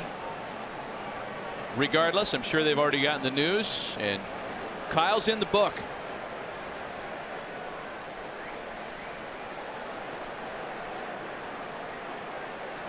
It's been a long road for Higgy. He was drafted in 2008 as a 7th rounder for the Yankees, and he's done everything like a role model. The brass, management, from Cashman down, everyone loves this young man. He's done it all right, and I'm so happy to see him hit his home run here. What did Aaron Boone tell us before the game? He kind of looked at us with that little gleam in his eye and said he's got some sneaky pop now, especially against left-handed pitching. Sure did. As Gardner puts it in play on the right side of the infield, it's Moreland to Price for route number 1. With that, Justin Haley's up in the bullpen for the Red Sox, as it has been a rough night for David Price. He hasn't had many rougher. In fact, this is the first time he has allowed 4 home runs in an outing. And you can't ignore the fact that there's something with this team. I mean, there's something, first of all, of pitching in New York. We've talked about the numbers, how dramatic they are. I mean, David Price, the season that he's had, except when he pitches against this team, I mean, Alex, you played on this team for a long time. Was there a pitcher that you knew? We've got his number. Yes, and for us, it was at the time, Bartolo Colon was a guy that I personally saw well, our team saw well. But the other thing is, there's a kind of a counterintuitive trend going on for the Yankees. And they were predominantly a left-handed hitting lineup for the last several decades. And if you look at the trend in 2015, 69% of their hitters were left-handed. In 16, 69 went down to 60. 17, it went down to 41. And in this roster, 2018, only 36% are left-handed. With all the righty hitters, Greg Byrd has never been more important to stabilize his offense than this team. Aaron Hicks to straightaway center field and crushed and gone. Santa Maria. 5 home runs for the Yankees tonight.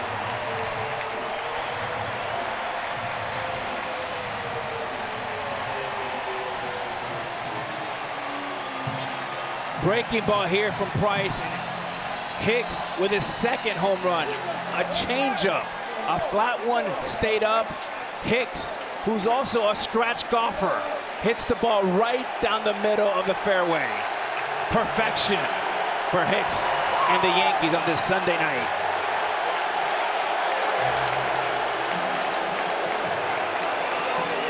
Homers for Judge, Torres, Higashioka, and a pair for Aaron Hicks, all conspiring to make for a very short night for David Price. A pitching change. 8-0 Yankees. We'll be right back.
Boy, the Yankee bats are alive and well, all much to the chagrin of David Price, who in just 3 1/3 yields a career worst 5 home runs tonight. 8 earned runs on 9 hits. And a night that he would just as soon forget.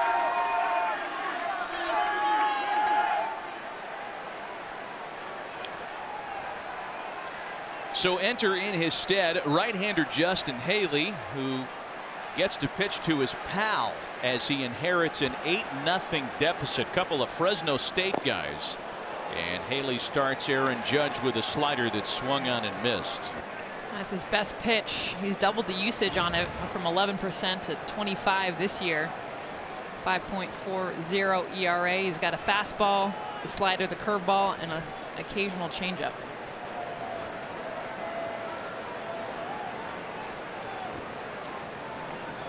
(0-1) to his old college teammate, who gets him with a 16 hopper into left.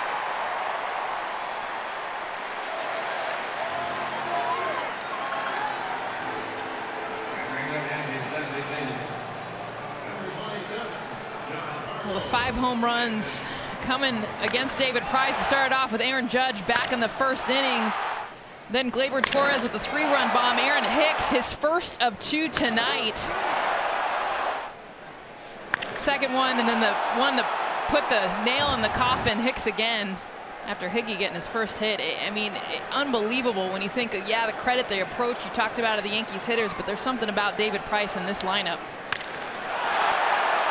I think it's just contagious tonight because Giancarlo Stanton sends a bolt into left center field.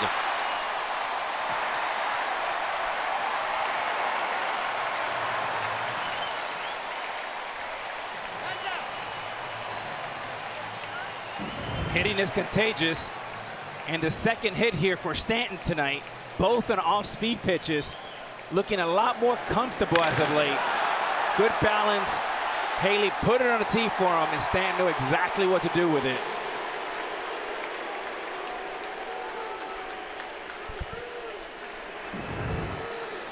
Runners at second and third with one gone and 2 runs in. And here's Gregorius now, who's doubled tonight.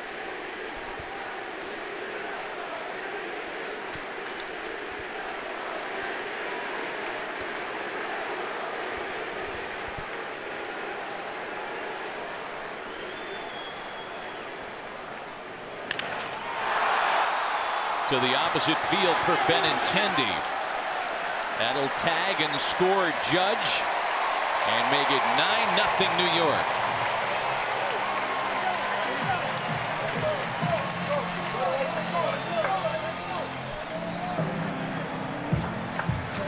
Solid at bat there for Didi. Gregorius gets a sinker away, 91 miles an hour. Doesn't try to do too much. Hits the ball nice and easy to right left field. RBI for Didi, 9-0 Yanks.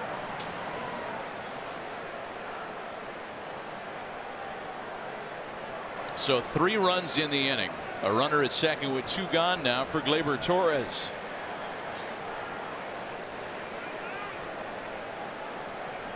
I'm trying to wrap my head around the stat that we've just been given here regarding the 5 home runs tonight.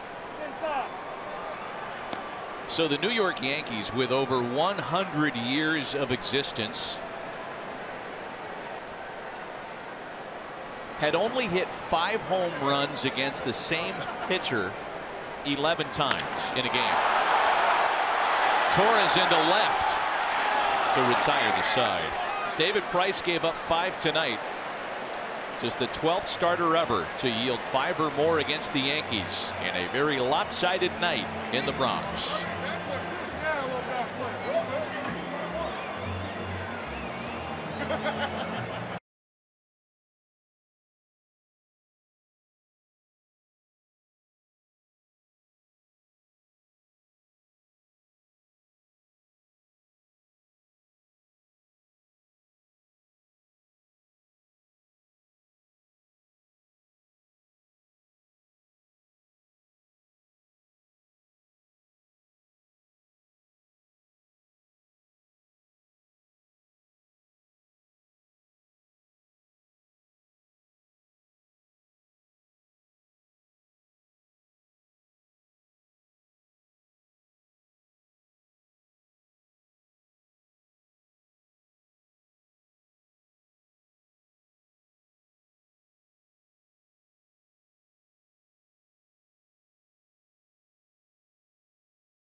And just a moment ago, Buster Olney had a chance to visit with Aaron Boone about it.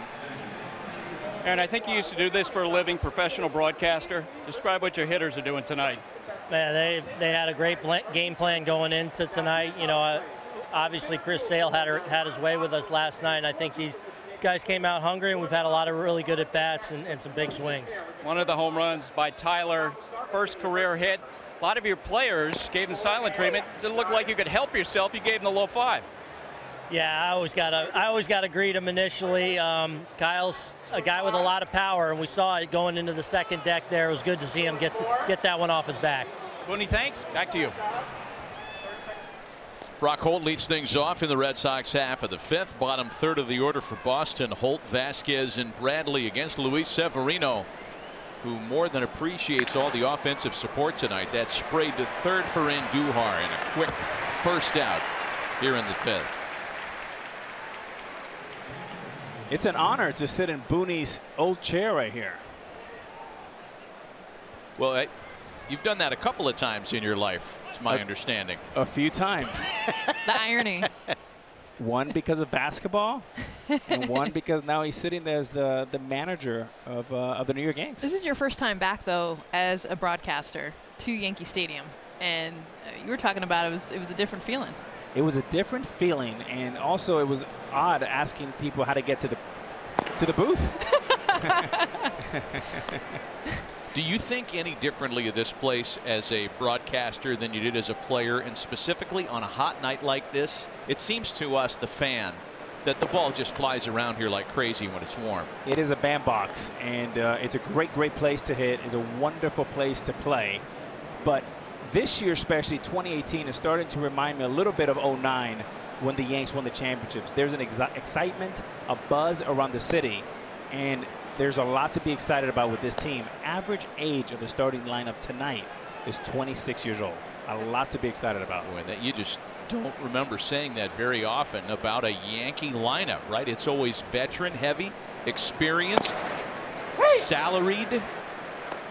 These are different times. These are not your father's Yankees, but they're every bit as good and every bit as compelling to watch.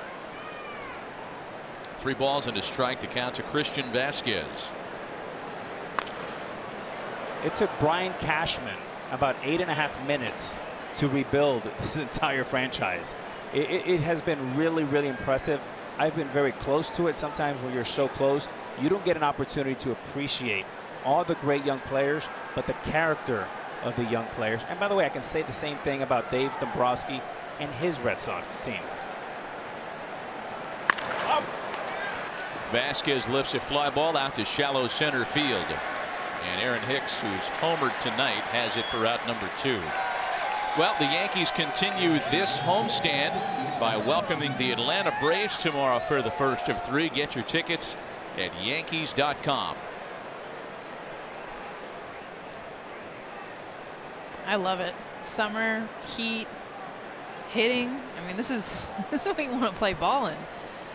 I know you guys are sweating. You're not fans of it, but I love it. I thought it was interesting this weekend that Alex Cora did not have the Red Sox take batting practice on the field at all, in part because of the emotion he knows that the Red Sox and the Yankees spend in this series. He didn't like the circus around batting practice, so he had him work inside all weekend. Yeah, I think he served a couple of goals there, right? Keep him out of the heat.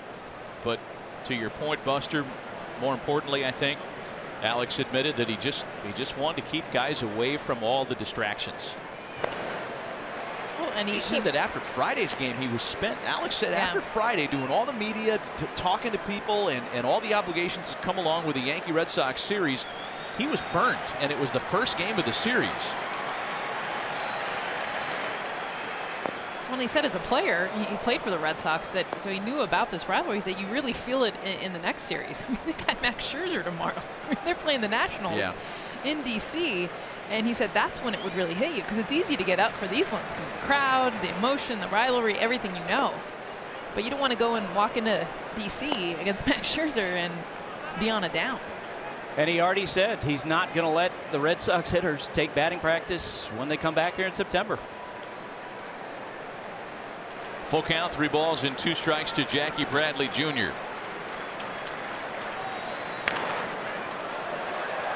Very smart of Alex Cora to do that. First of all, I think you overhit anyways. I mean, how much can you hit? into the middle of the season, you're in the middle of summer, these guys are ready to go. But the one thing is about playing in many of these series, there is a hangover, Jess, that you, a lot of times going into Monday, Tuesday, Wednesday, that hangover, it's hard to get excited because you just played a weekend. It felt more like a football game or a football weekend versus baseball. Ball 4 to Jackie Bradley Jr. He's aboard with 2 gone as we take our hats off for heroes, brought to you by T-Mobile. The Red Sox have a long-standing tradition of honoring and supporting veterans and active duty members of the military. In 2009, Red Sox chairman Tom Werner created Home Base to help treat veterans and their families suffering from the wounds of war. Home Base has helped more than 15,000 vets and their families. 2-out base runner for Boston. Now it's Mookie Betts.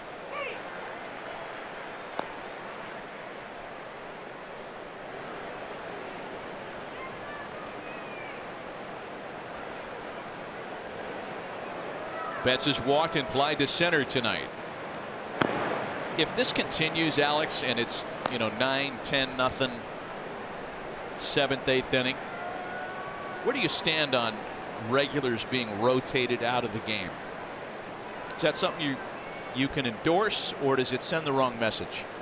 No, I think you pick and choose your time. They're going to travel. For example, Red Sox are traveling to Washington. Yankees are here. What I would do is I would pick 1 or 2 of my sluggers after their 4th at bat, maybe after the 7th inning.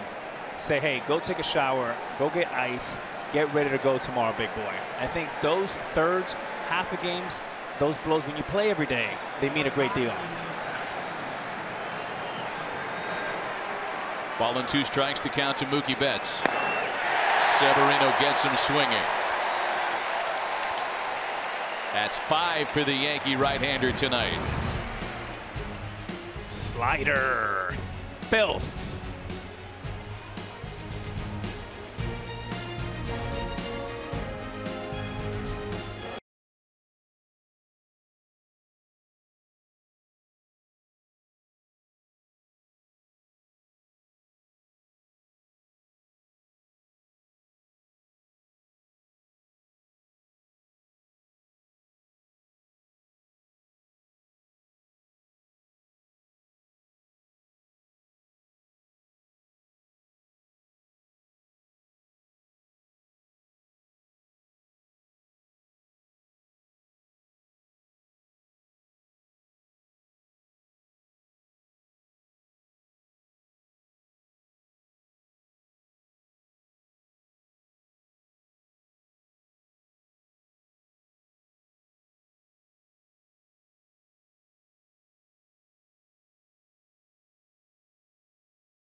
Baseball on ESPN, presented by Taco Bell. What's the image that's locked up on top of the concession stand there? In 15 years, that was the best picture they took of me right here. That was a huge bird. That's all I have to say. A.J. Burnett, when he came here in 2009, made that part of the tradition that every time we walked off, and we did a great deal of that in 09, you would get pie. And I got some pie, baby. As Miguel Andujar leading things off in the home half of the 5th. Wow, they're giving him away. It's like Rodriguez section. Love it. I knew there was one left.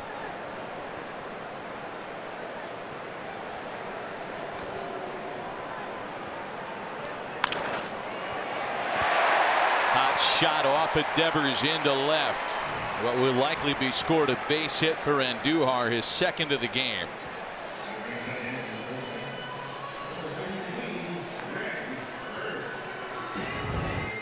Here's what makes Andujar such a special player. Lightning with his hands. Gary Sheffield-like quickness.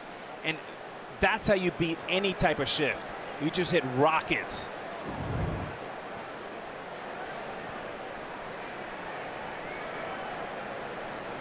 Leadoff single now, a base runner for Greg Byrd.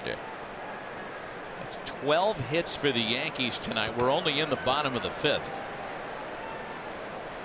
A lot of times those trades that are made for big names, people say, oh, just give up the prospects. Well, last winter when the Yankees were talking about Garrett Cole, guess who was the holdup in the deal? The reason why the Yankees didn't get him? Miguel Andujar, because they wanted to keep him. I get it. I also get the desire of bringing a Garrett Cole to the Bronx. I mean, you're talking about a lot of talent on both sides of that. Byrd grounds to the shifted right side of the infield. That's Bogarts who makes the play for the first baseman Moreland. Hey, the 2018 Camping World Major League Baseball All-Star balloting ends July 5th. You can vote for your favorite players at MLB.com/vote and catch all the excitement of the 89th MLB All-Star Game presented by MasterCard July 17th live on Fox and ESPN Radio. Spanish broadcast on Fox Deportes and ESPN Deportes Radio. It is in fact an international event. And here's Kyle Higashioka. Homered in the 4th, his first major league hit.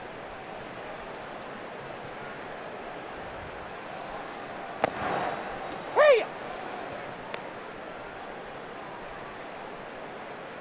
There's another Yankee on the field tonight whose first major league hit was a home run. On a super hot Sunday afternoon in August of 2016, Aaron Judge welcomed himself to the big leagues with a home run. It was the same day, the same inning that Tyler Austin did the same thing.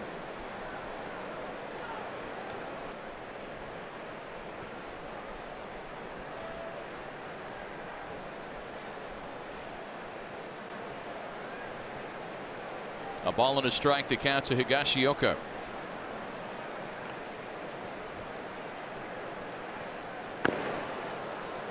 You know, making it even easier to enjoy the moment and root for a player like this is when you learn about his career injuries and the amount of skin he's got in the game at the minor league level. Thumb surgery and Tommy John surgery effectively cost him 2 years of his development in 2013 and 14. He's been at this a long time.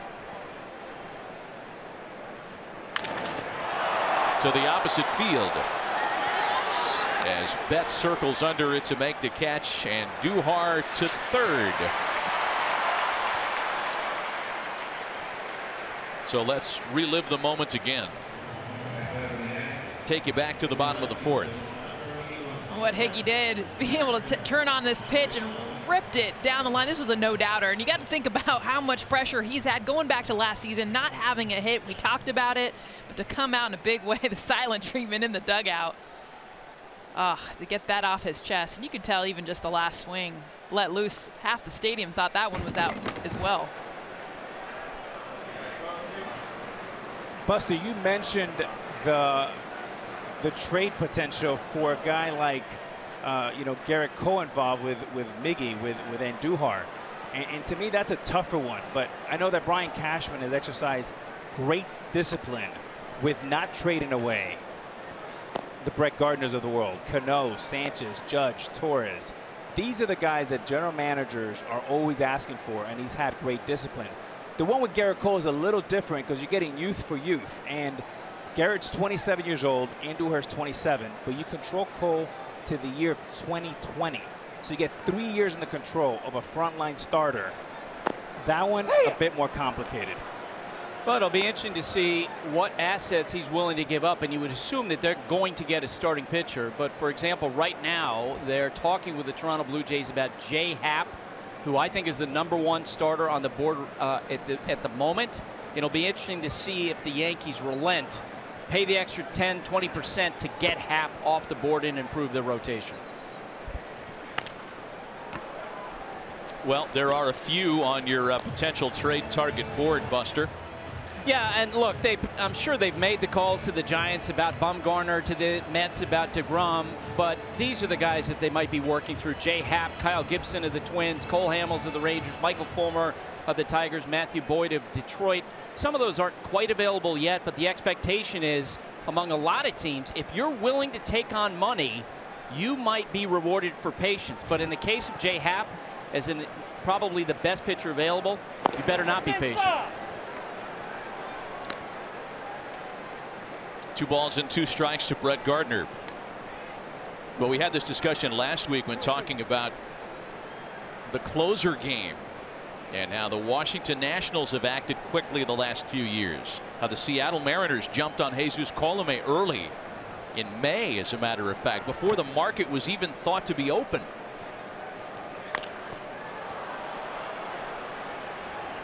Still 2 balls and 2 strikes to Gardner. You know, it's going to be that handful of teams that are most engaged.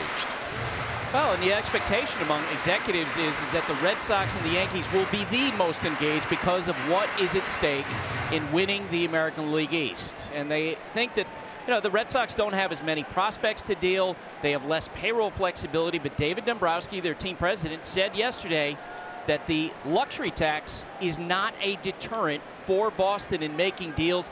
They're willing to take on more money, and they're probably going to have to do that because they don't have much in the way of minor league prospects. Dombrowski seated with Tony La Russa, special advisor to the boss. Fly ball, it's handled at the track by Mookie Betts to retire the side. We played 5 complete in the Bronx tonight. All Yankees, 9-0 New York.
Players that have enjoyed this rivalry from both views, meaning they've been both Red Sox and Yankees. The most notable, of course, Babe Ruth. That better have been one heck of a musical, by the way. Louis Tiant, known more as a Red Sox, 320 win seasons there.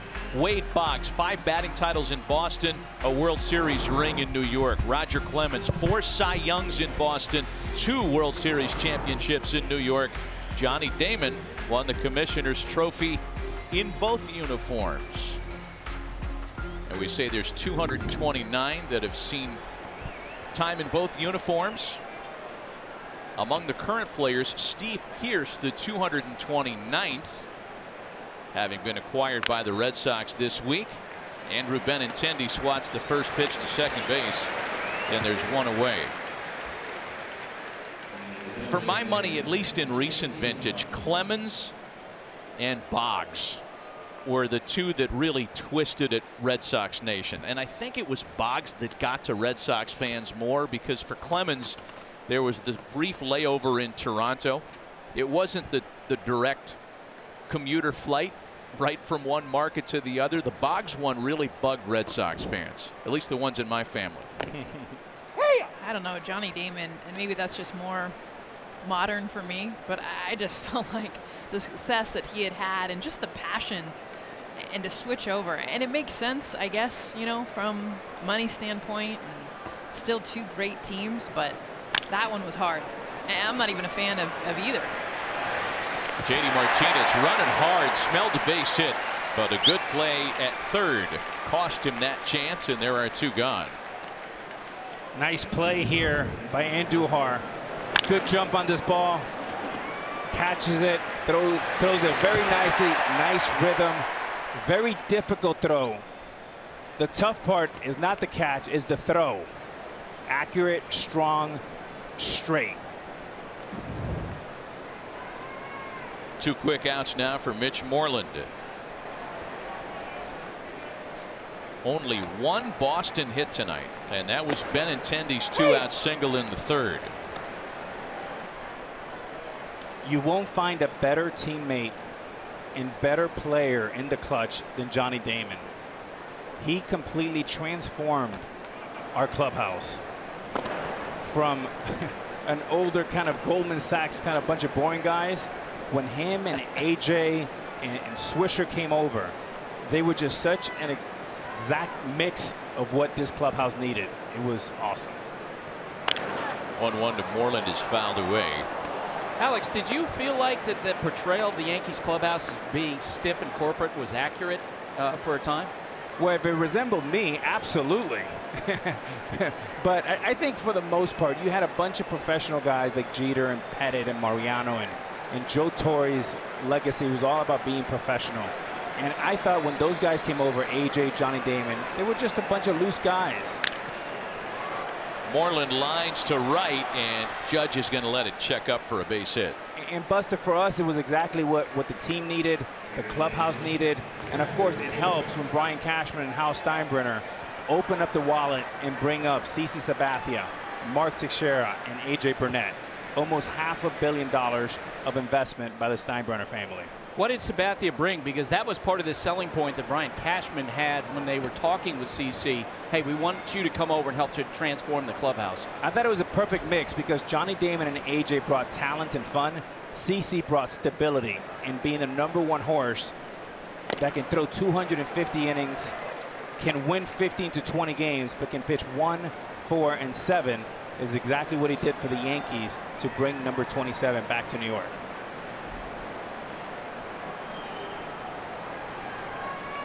Counts 0-1 to Xander Bogaerts, batting with the man aboard and two gone. You know what's interesting about that too, Matt, is that when CC signed, if you remember, he wasn't really that wild about pitching in New York, but because the Yankees offer was $61 million more than the Angels, he decided to take it with an opt-out clause, and now he's like Mr. New York. Hard to imagine him anywhere else. 0-2 the count to Xander Bogaerts. Severino gets him swinging. 6 scoreless for Luis Severino, and with plenty of support, a 9-0 Yankee lead.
Boone and Severino, and this conversation is probably going something like this.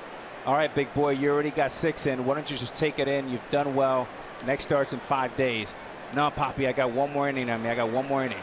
No, I think you're good. I think you're good. 1 more inning. If I'm reading it right, I think he convinced himself to maybe convince Boone to go 1 more inning. He only has 92 pitches.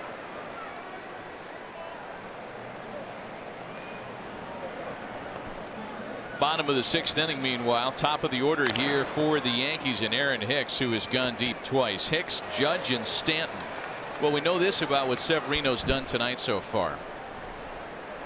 With his 6 scoreless innings tonight, he has lowered his ERA under 2.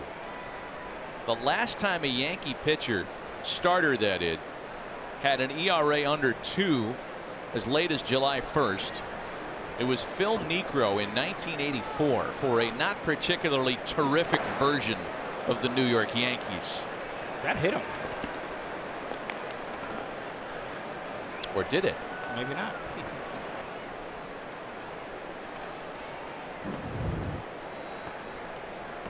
There's a knuckle curveball, and not even close to hitting him. Sorry, Matt. It sounded like it, though, didn't it? Well, I apologize it for changed interrupting direction. you. That was horrendous. Eyes. A ball and a strike to count to Aaron Hicks. Hey. 1-2. We were talking about some of those teams that'll be doing the shopping, trying to add prior to the trading deadline. The Yankees and Red Sox are 2 of the 4 teams that are on a 100+ win pace, along with Houston and Seattle. No other season in Major League history has there been 3 teams from the same league with 100+ wins. You can celebrate that in talking about how the game's being played at such a high level. The glass half empty fan may say, well, what about the teams that are being bottom fed upon? And there are a handful of those. Anytime Goliath is playing like Goliath, like the Red Sox and Yankees, is great for baseball. Anytime LeBron James is in the finals, great for the NBA. Tom Brady in the Super Bowl, great for football. More to come on SportsCenter with LeBron James. Signed with the Lakers. 4-year deal today. Yeah, I'm sure your phones have been blowing up, America, in the instant news society in which we live. They've heard about that in Burma and Guam. Full count, 3 balls and 2 strikes to Aaron Hicks. LeBron will be neighbors with Jessica out on the West Coast in LA. Bring it. I love it. The Lakers good. And there's ball 4 to Hicks.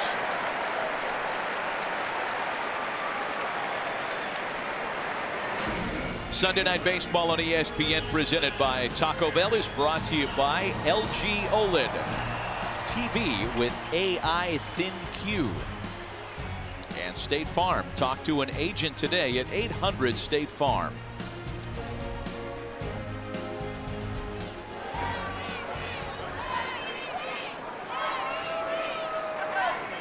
The Chambers anticipating more Aaron Judge heroics. He's already 2 for 3 with a homer tonight. One of the 5 Yankee home runs this evening. Spending a lot of time with Aaron Judge over the last 6 or 8 years. He's such an impressive young man.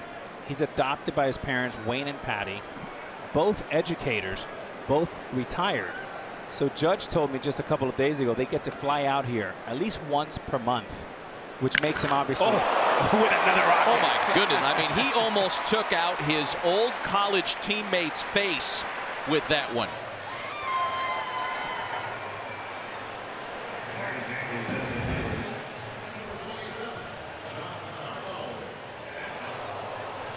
Look out.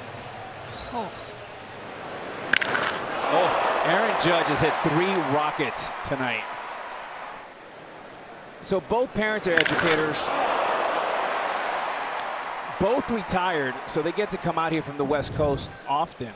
His older brother, John, is an English teacher in South Korea today.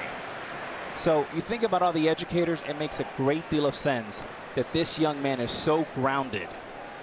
And if you're a Yankee fan, I mean, you go from Derek Jeter for 20 years to this guy for maybe another 10 or 20 years.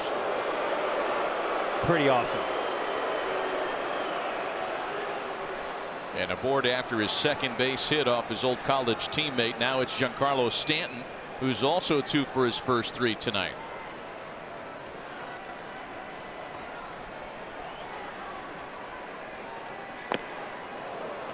Jessica, what surprised you about Stanton yesterday? I know you spent a lot of time.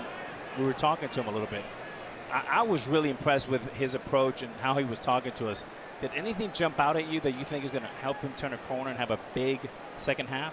I think just how his approach and how much he understands his own body. I mean, he does some different stuff. We talked about where he's at in the box, but I mean, Alex, you even asked him, you know, and you said, look, I know what it's like, man. Like, you came over from Miami. You came to New York. It's different, period. Like, you can't deny that. And I appreciated him admitting some stuff and being like, yeah, and not just giving you the fake talk of, oh, it's just another team and it's not that big of a deal. It's been a big deal. But the way that he's adjusted and been able to handle the criticism, and we've seen, especially for the last few weeks, him have those true Yankee moments and fit into this team. You know, and at the end of the day, man, he loves it here. He loves it. He is digging it. He likes all the accompanying stuff that comes with being a Yankee. Look, you want to be a star in Major League Baseball and you don't want to be in New York? That doesn't make any sense. He wants to be here. He loves the stage. 2 balls and a strike. To 2-2 now. And you know, it's the gift and the curse of playing in New York City. If you hit 10 home runs in 20 days, you're Frank Sinatra in the city. If you strike out 30 times in 10 games, look out, you better have bodyguards, right? And he talked about Miami being a great place, a good place to play, but this is an event every night. And even just thinking about, he used to drive every day to Marlin Stadium. He has a driver here coming through the Bronx. And all these changes, it takes a minute. And that's why it takes a month or two for a lot of players. Giambi, myself, Stanton, whoever you are, it takes a minute. Toughest place and the best place to play baseball, New York Yankees. 2 balls and 2 strikes, the count to Stanton. I know the media folks down in Miami, their biggest question about Stanton was how will he handle the criticism? Because there were times when he would struggle in Miami and he wouldn't come out after games. That can't work in New York. Popped him up. Buster, the 2 big tests early on was the first 5 strikeout game, and he came out and handled it beautifully. He came out, talked, said all the right things, and he did it again like a week later. And I know that some of the Yanks are probably cringing, hoping like, okay, now we're pushing our luck, and he aced it again. So I think those 2 things, taking a negative and turning it into a positive, bought him some equity here with the New York media and the fan base for being a stand-up guy. See the numbers trending up for Stanton as well, a notoriously better hitter after the All-Star break. Perhaps the best is yet to come after the 2 biggest events of the summer for Stanton. The action begins at the T-Mobile Home Run Derby on ESPN July 16th at 8 Eastern, and Stanton's a former champ. Then catch baseball's biggest stars in the 89th MLB All-Star Game presented by MasterCard on July 17th on Fox. Coverage begins at 7:30 Eastern and in Spanish on ESPN Deportes and Fox Deportes. Pinch hitter is Neil Walker batting for Didi Gregorius, and we'll assume that Neil will stay out there defensively as well. And on the first pitch, he bounces to second base. The Red Sox go to the short way, and there are 2 away here in the 6th.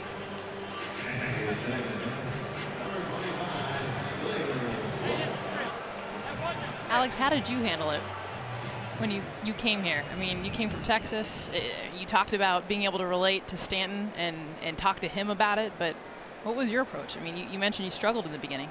You know, it took a while, Jess, and for me the biggest adjustment was not on the field, because once you play on the field it's the same game, but it was driving to the stadium. It would take you sometimes over an hour. And then it was dealing with the press and having as a budget, 20 or 25 minutes pre and post. It was a part of your routine. And again, it's the gift and the curse, right? And there's no better place to play. But that for me was the biggest adjustment. And baseball just means so much in the city. The writers are intelligent. They ask smart questions. They ask tough questions. And the fan base. You're not going to find a smarter fan base, just like in New England with the Red Sox fans. There is no tricks. Tricks are for kids, not in the Bronx and not in Boston. Counts the ball into strike to Gleyber Torres, who is not getting cheated with his passes tonight. Matt, you were talking about the guys who played with both the Red Sox and the Yankees, and of course, Alex, there was a time we thought you were going to wind up with the Red Sox. Did you hear that from Red Sox fans? I did, and John Henry and Tom Werner and Lucchino, they were really a delight to deal with. Got a deal done with Jed Hoyer and Theo Epstein. That contract is signed somewhere, probably in my safe at home, and the deal did not go through. And a few weeks later, Cashman and I sat down at the MVP dinner. I was collecting my MVP, and he said, "Hey, would you mind playing third base?" I thought he was joking around. Well, 2 drinks into it afterwards, I said, "Hey, Cashman, were you serious about third base?" And he goes, "Yeah, if you are." I said, "Okay, well, maybe I am." And a few weeks later, I was having a press conference here in New York. 3 balls and a strike to Gleyber Torres. Well, the kind of things that can happen when those casual negotiations begin. It almost netted a DiMaggio for Williams trade. I knew you were going there, Matt. Right? I mean, imagine had there been maybe one more Scotch poured, history would have been rewritten that night.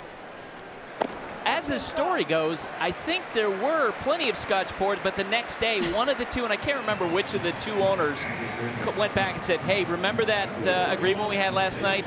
Forget it. It was over Scotch. It doesn't count." In my case, it was vodka. Bases are loaded after the walk, and that'll bring up Miguel Andujar, who has 2 singles on his line tonight on a night when clearly behind 9-0 the Red Sox just don't want to succumb to any more damage.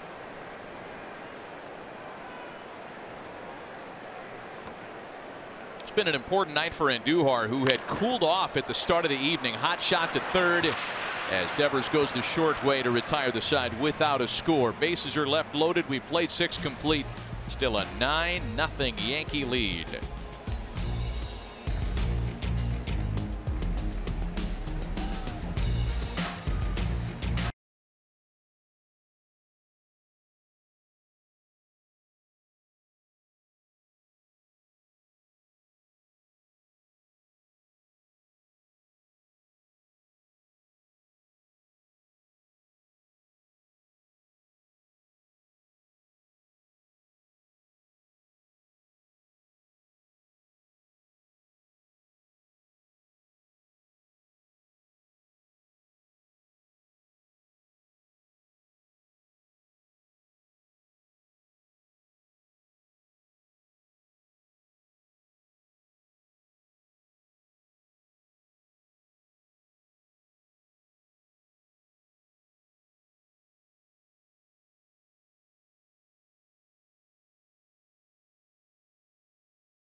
Strikeouts for Luis Severino tonight, Alex, all swinging.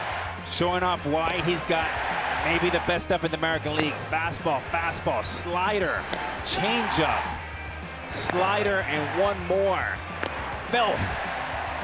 John Smoltz is sitting somewhere saying, boy, that was nasty. I think Smoltzy's still trying to get out from under that tree. Here's Luis Severino. And his line through 6. He has been terrific tonight. Stake to a big lead early. Yankees got 4 in the bottom of the first and have not looked back. Bullpen's active behind him. There's a bouncer up the middle. Gleyber Torres has moved from second to shortstop. Neil Walker at second base now. And David Robertson up in the bullpen for New York. How about Luis Severino? We showed it between innings before, talking his way back into this game with Aaron Boone. And I love that in a young pitcher, a first-year manager. And the conversation that they had, Aaron Boone told us today that there's been 2 games where he has trusted Severino to convince him to put him back out there. Yes, Jessica, and what it was, he basically convinced them to say, let me get one more inning. I only have 92 pitches. And Boone turned around and says, here's what I'm going to do for you, big boy. I'm going to have David Robertson ready. If one person get on base, if one hitter gets on base, you're coming out. David Robertson's coming in. But I think part of that trust in what he said is he's said there's been times where he's like, hey, I want to take you out. And Severino has agreed. And that's the trust, because there's that automatic a lot of times as any player where you're like, no, I got it. I want to keep going. But he will admit, and Booney saw that this season already and said, hey, I will tell you when I don't have enough. I have got enough tonight, and he rolls him back out there even with a 9-0 lead. A ball and 2 strikes, the count to Brock Holt.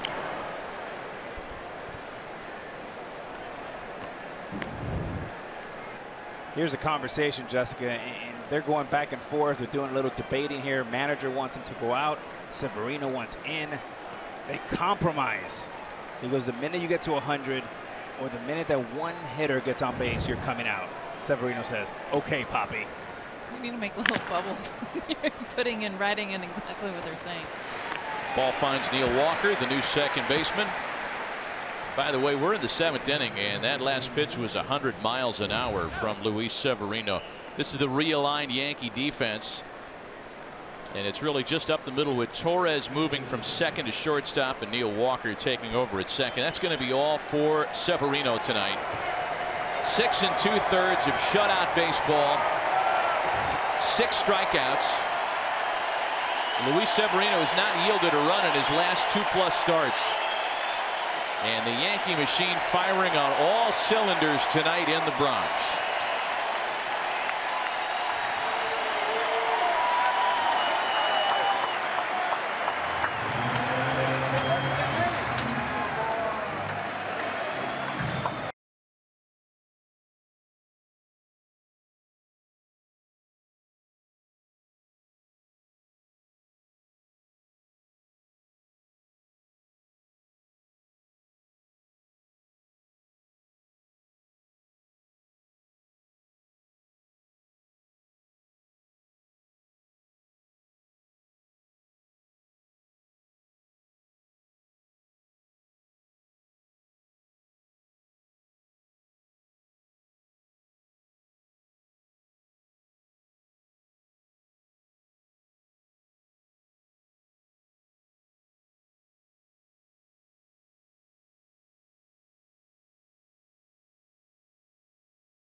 For the Corona Premier Moment, we had a broad choice tonight, but we have selected, yes, a bunch of home runs, 5 of them. against David Price tonight. First career base hit for Kyle Higashioka. 2 home runs for Aaron Hicks. He's got a chance to be the first Yankee with 3 homers since Alex Rodriguez in 2015. And boy, what a great night it was for Luis Severino. Nice doing business with you, young man. Just like we talked about, right?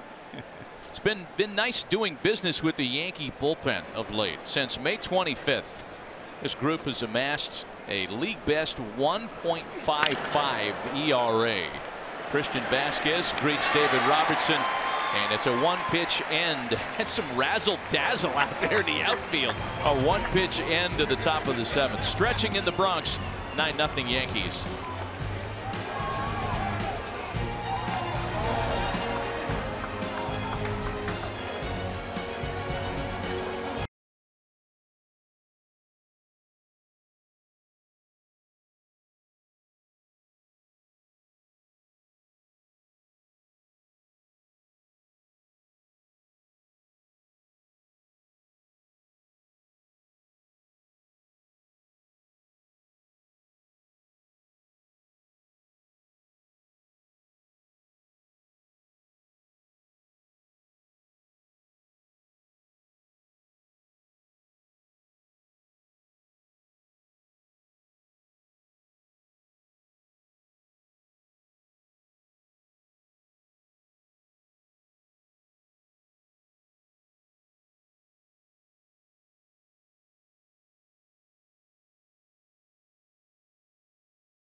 Everything going the Yankees' way in this series finale tonight. Your game summary as we hit the bottom of the 7th inning. The Red Sox offense, their lineup has struggled at the hand of Luis Severino, who went 6 2/3 shutout baseball tonight.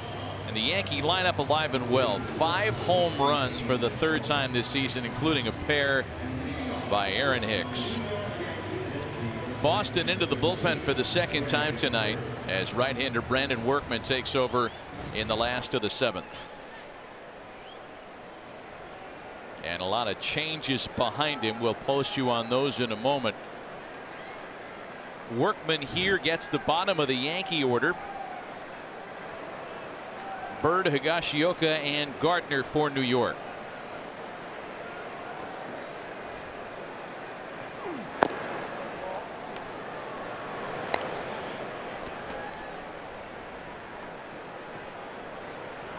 Dustin Pedroia, he looks like he's coaching, right? This is like Larry Boa stuff. I'm going to go on a limb and say he's not talking about baseball. You're probably right, but I don't know. I don't know. It is Dustin. It is Dustin. Oh, swing. I'll tell you what, he's passionate, whatever he's getting into.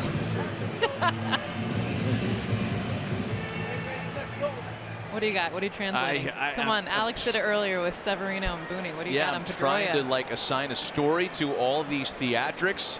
There's Ben. You're out in front. It's an Arizona State story. He's talking about the time that they're playing USC, and he was, I don't know. Who knows with him? It's definitely a monologue, not a dialogue. I'll tell you what, whatever he's recapping, there's 2 of them. Ted Williams, he said Joe DiMaggio, Mickey Mantle, and me. He might be going launch talk. Keeps going to that swing. 1 gone for Higashioka. Xander, don't even try to argue either. He's not offering Yeah, it's hitting. much. I stand corrected. Okay. We had to stay on it long enough to determine that it was, in fact, a baseball story. I think this is a launch discussion. Buster, can you just throw your mic like near him? Man, that would be fun. I mean, he is like, this is a tutorial right now. Well, that's either Dylan Betances hitting or Gary Sheffield. That's such a good call. Oh, this is Kyle Higashioka into left field for his 2nd try. This one falls just short as Benintendi makes the catch for out number 2. So to post you on the defensive changes behind Brandon Workman, and there are a lot of them. Blake Swihart takes over at 2nd base, and that moves Brock Holt to short. And for Swihart, this is his first career appearance at 2nd. And Steve Pearce takes over in right field for Mookie Betts. We have reached that point in the night, Alex, we talked about earlier, where you get a few of your regulars off their feet in a lopsided score. Very much appreciated by the everyday starters to take a rest. Even if it's 2 or 3 innings, it goes a long ways. Here's Brett Gardner now with 2 away. So here's another note on Luis Severino tonight, who we have celebrated with yet another terrific effort. He's on the verge of his 13th win. Severino leads the league in ERA, under 2 as we reported. In the National League, it's Jacob deGrom across town who leads that circuit in ERA. The only time a Met and a Yankee finished the year with the ERA lead, it was 1978. Craig Swan for the Mets and Louisiana Lightning Ron Guidry for the Yankees. Did they finish there? What do you think, Alex? Severino finished top in ERA in American League. Stumped him. I would say, yeah, you did. I would say no, just because of his ballpark. I mean, you have a lot of lazy fly balls that convert into home runs. So for that reason, I'm going to say no.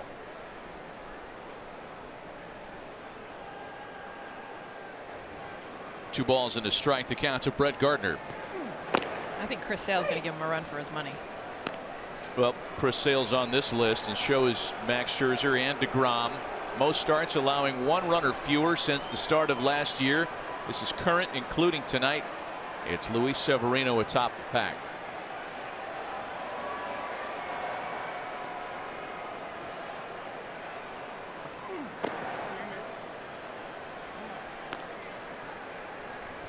Three and two now, a full count to Brett Gardner.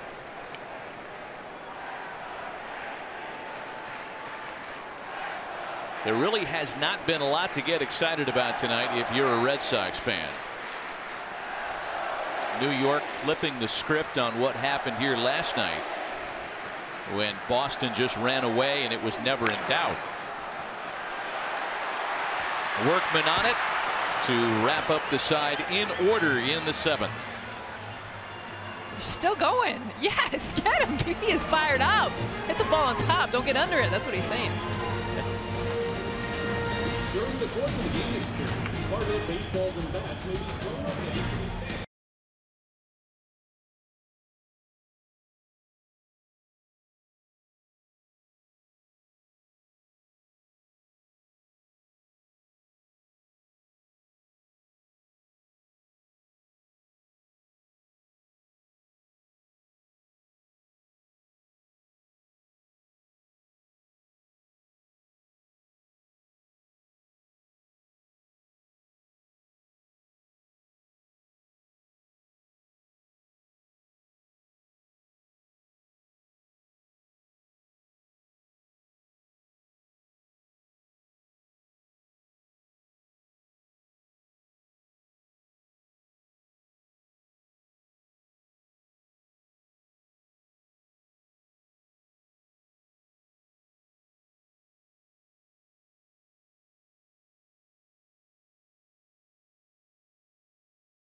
Baseball on ESPN is presented by Taco Bell. Sometimes you gotta live Moz. And in part by Lowe's. Hurry in today for huge savings on all things summer.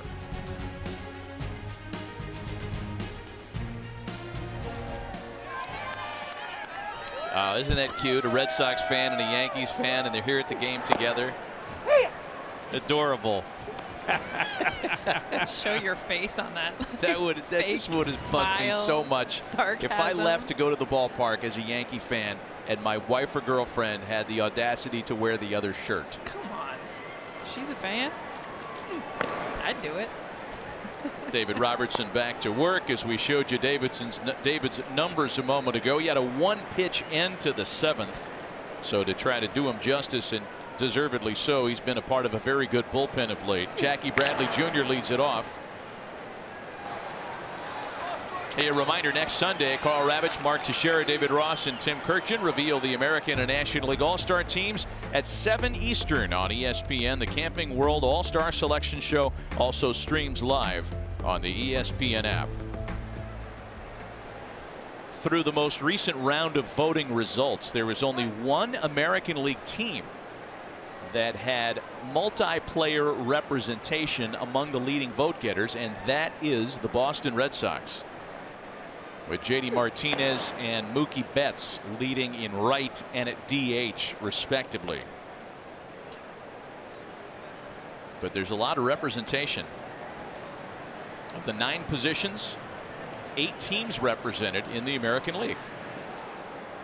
That's what you want. Especially when you think about how many good teams there are in the American League. A lot of great players, and we've seen in the past where I feel like a lot of the great players are in one position. So then you see a little bit more of just one team maybe dominating a few positions. But shortstop, I'll tell you what, looked at the American League. It's been one of the toughest ones. Jackie Bradley Jr. is a strikeout victim. Here's the list in both the American and National Leagues. Wilson Ramos in Tampa Bay, the leading vote getter at catcher. We talked about the Red Sox representation.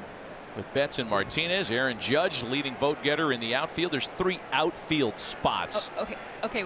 Were you even guessing Matt Kemp and Nick Markakis to be outfield all-stars coming into the season? I mean, that's what's been cool about this year. Those two.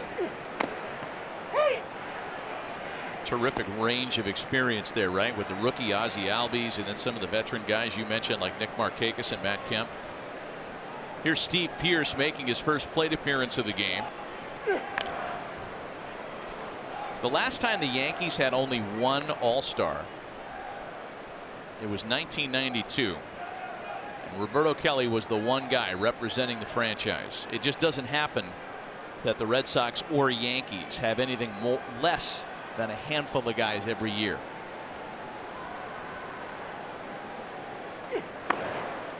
Ball and 2 strikes to Steve Pearce. I'm excited to see who's going to be in the home run derby. I mean, that's one. It's a little different because you got to get guys that want to buy into it and want to do it. We saw Aaron Judge and Stanton go head to head last year. Bryce Harper said that he's an all-star. He'll do it this year. Back-to-back strikeouts for David Robertson as we take a look at our ready-to-go moment brought to you by Supercuts. How about a walk-off pinch hit extra innings home run? Andrew Knapp had the honors in the Phillies 4-3 winner over Washington today.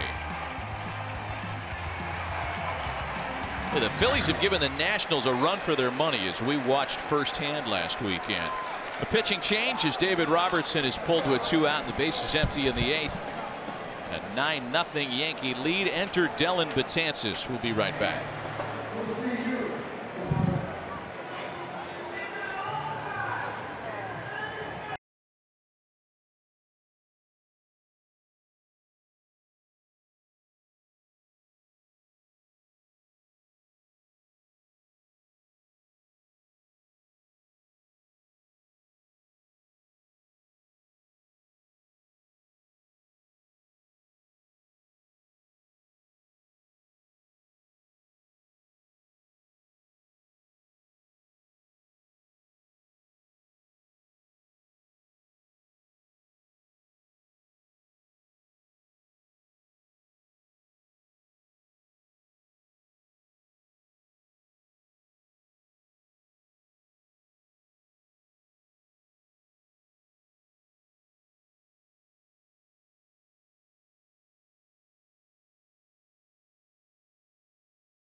Presented by Taco Bell. It's been all Yankees tonight. 5 home runs leading the charge in a 9-0 lead. Dellin Betances takes over with the bases empty and 2 out here in the top of the 8th.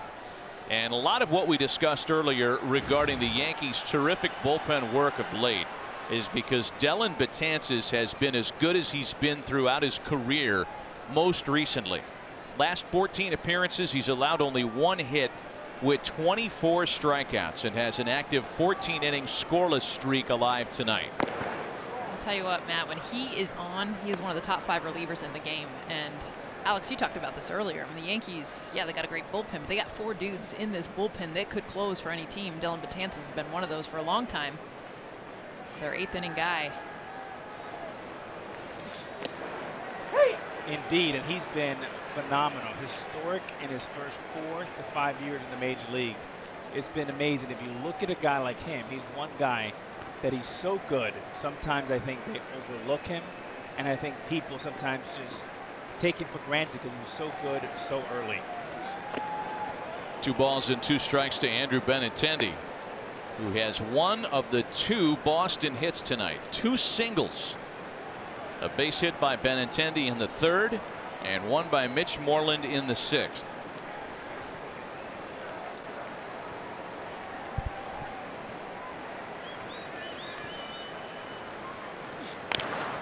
Highest run scoring lineup in the game, completely shut down tonight by Luis Severino and company. It's been an interesting series that way. I mean, totally lopsided for the winning team each night. The Yankees coming in with CC Sabathia not giving up a whole lot against the Red Sox. Last night, the Yankees doing nothing against Chris Sale. And then tonight, Severino shutting down this Red Sox offense. And a pair of Yankees combining to shut down the Red Sox in the 8th. To the bottom of the inning, 9-0 New York.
After we're done, we'll send you to Bristol for Sports Center with Scott Van Pelt. Woj on how the Lakers landed LeBron, how LeBron's move affects the league, and what's next for the Lakers. That's Sports Center tonight, right after the game. Pitching change for the Red Sox to get us into the last of the 8th.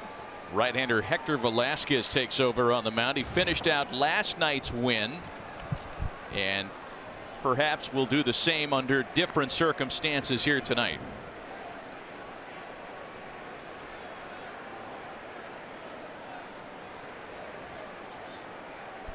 He'll get the top of the Yankee order. And for Aaron Hicks, that means an opportunity for a 3rd home run tonight.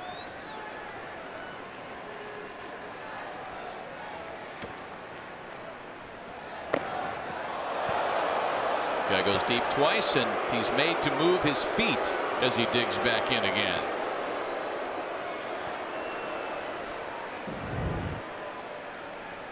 Quick reacts by Hicks, getting out of the way. Almost a stand up to a burpee. Workout move.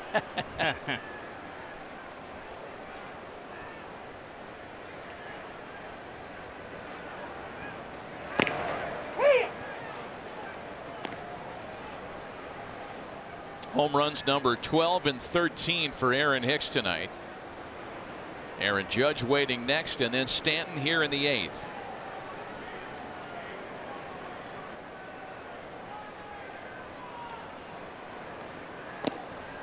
The last Yankee to hit 3 home runs in a game, Alex Rodriguez, in July of 2015.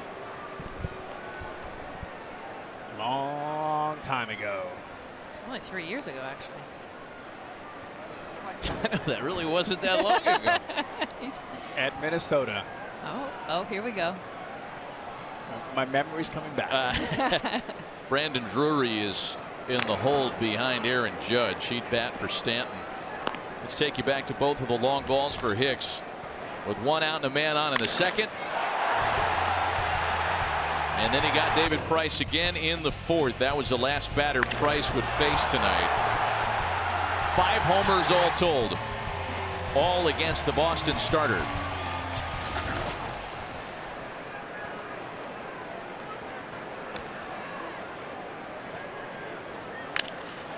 Oh, and Hicks has done it again.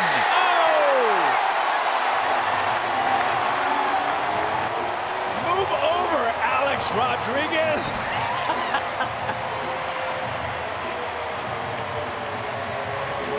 A 3-home run night for Aaron Hicks.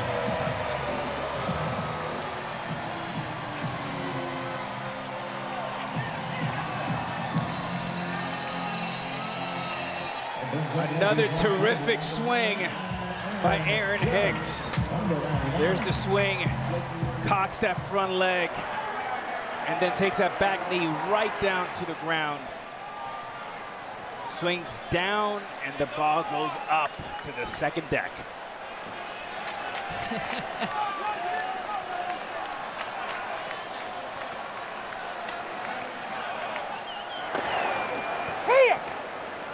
A 3-home run game is a rarity.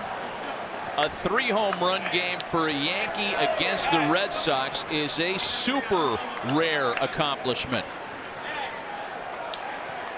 You saw the last time it happened in franchise history. We talked about Alex doing it against the Twins in 2015. But Aaron Hicks has become only the 3rd Yankee to enjoy a 3-home run game against Boston. Mark Teixeira had one in 2010. And then you've got to go back to Lou Gehrig in 1927.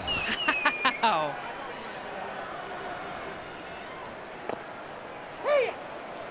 A ball and 2 strikes to Aaron Judge.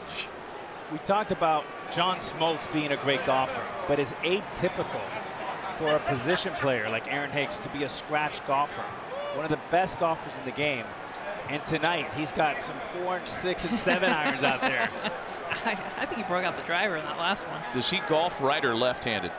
I believe it's righty. And he plays a lot with his father. Funny, yesterday, I asked him in front of Brian Cashman, so how's the golf game, Scratch? He said, I don't play golf during the season, only in the off season. And Cashman says, yeah, that's the right answer. Your general manager sitting right here. 2 balls and 2 strikes to Aaron Judge. You remember the start that Aaron Hicks had to the season last year? I mean, he was going gangbusters. He was the talk of the town. He wasn't even supposed to get the lion's share of opportunity, but Jacoby Ellsbury had some injury trouble. Hicks grabbed the job. Then Hicks got hurt mid-season. And while he finished the year with good numbers, after coming back from the injury, he just never found that same kind of click that he had before he got hurt last year. But this is a guy who was formerly a top prospect with the Minnesota Twins. In fact, the only time he'd enjoyed a 3-home run game was in a spring training affair in 2013 at Clearwater against the Phillies. And that's in the Grapefruit League, right? Doesn't count. Exhibition play. Well, and to have those 3 home runs come both sides of the plate tonight, I mean, just shows the versatility that he has and what he can bring to this lineup on a good night. And what I love about this swing, look at how he's on his front foot. I mean, he's out in front of this off-speed pitch and hits it off his front leg. But the point is he still gets back enough, and the power, the ease of the swing, double-decker. I mean, it wasn't like he barely got some. He got all. We saw 3 different home runs, but also 3 different pitches, swings. Loving it up, this boy Judge. Aaron Hicks, only 28 years old, and he's been a star when he came out of high school out of California. He was a first-round pick, 14th overall for the Minnesota Twins in 2008. Brandon Drury with a base hit. And for some players, especially switch hitters, the same happened with Bernie Williams and others. It's just a little bit late development. I mean, that's exactly what's happened with Hicks. But at 28, boy, his future is very bright.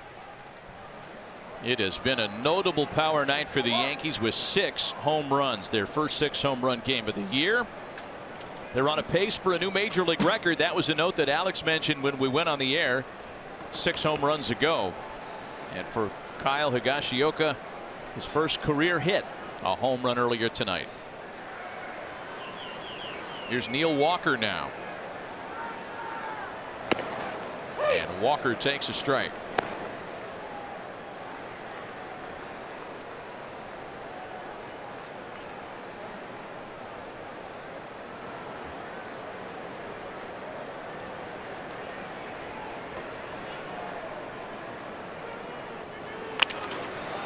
Walker fights off a base hit. Judge will come around to score and make it 11-0 New York.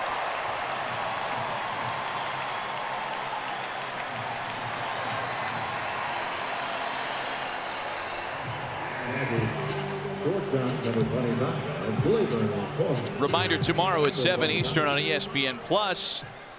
Catch the Braves as they take on these Yankees, also streaming live on the ESPN app. So start your free trial of ESPN Plus now. This is one of those nights when you say, hey, save a few for tomorrow. Indeed. How many times in Major League history, this is where I start going down the Cliff Clavin rabbit hole of nonsense statistics and information. Buster, you're probably one of the few that speak this language along with me. Yeah, let's go. How many times in Major League history has an 11-0 loss been followed up with an 11-0 win? Do you have that? Not off the top of my head. I'll get back to you. Maybe next week. Our finest people are on that as we speak. The fact that you recognize that, even thought of it, that's kind of a nerd thing. Yeah, well, yeah. Guilty. Buster's calling you a nerd. I want to go home and play Sporkle on Oakland A's starting lineups from the 1970s as soon as this game's over. I'll join you after I finish my Stratomatic games. And we'll have the answer in Buster's podcast tomorrow. Yes. Oh, I'll be ready. The BBTN podcast.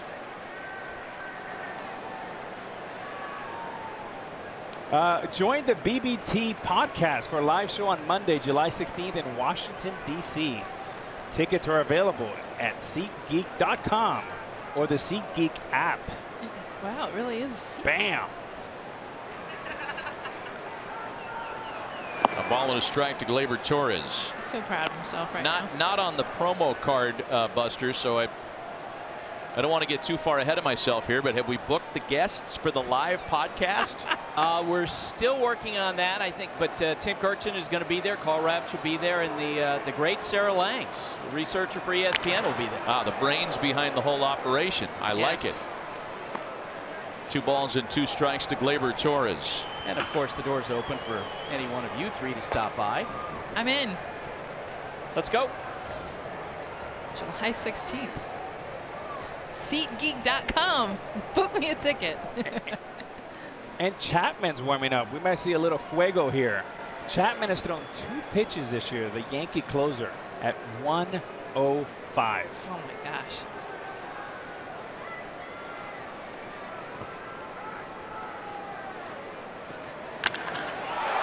Two to Torres, a high fly ball out to center field. Bradley will have room for the first out of the inning. All right, Buster, we're getting our pound of salt out of you this inning. Time for the results of the filibuster. All right, poll question for this week. We know that Major League Baseball is talking about possibly coming up with rules about shifts. So are you in favor of banning all shifts, limited any shift rules, or no shift rules at all? And it was no shift rules at all. About 69% with 72,000 votes. Obviously, they feel the same way a lot of players feel, guys. Well, and this is a significant question today, because the Major League Baseball Competition Committee has met recently on the very topic, and there are some serious discussions being handed around that may in fact do what Buster asks: limit how and perhaps when teams can shift defensively. It's being met with different reactions throughout the league. I don't think I've heard too many, though, that are like, yes, get rid of shifts, besides the left-handed hitters that are completely being taken away. I mean, Jackie Bradley Jr. is an example of one where his game has changed from his 2016 season. Shifting on him has doubled. He's still hitting the ball just as hard, yet they're shifting on him and they're getting him out. 2 balls and no strikes to Miguel Andujar. Yeah, my sense is that there may well be some limited rules about shifts. Some of the ideas I heard, perhaps keeping the infielders on the dirt. Maybe you keep the first and second baseman on the right side of the infield, shortstop, third baseman on the left side, but I think something's coming. Yeah, Buster, I agree. Just based on reading some of the tea leaves, I think there'll be some modification. They won't be made illegal. Broken bat bouncer to third. And the Red Sox are able to turn 2 to put a tourniquet of sorts on a heavy run scoring night for the Yankees. In a non-save situation, we'll be seeing Aroldis Chapman quite possibly next.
Weekdays on ESPN2 at 4 p.m. Eastern. Intentional Talk, a fun 1-hour breakdown of the game's hottest topics with Chris Rose and Kevin Millar. You can also watch it live on the ESPN app.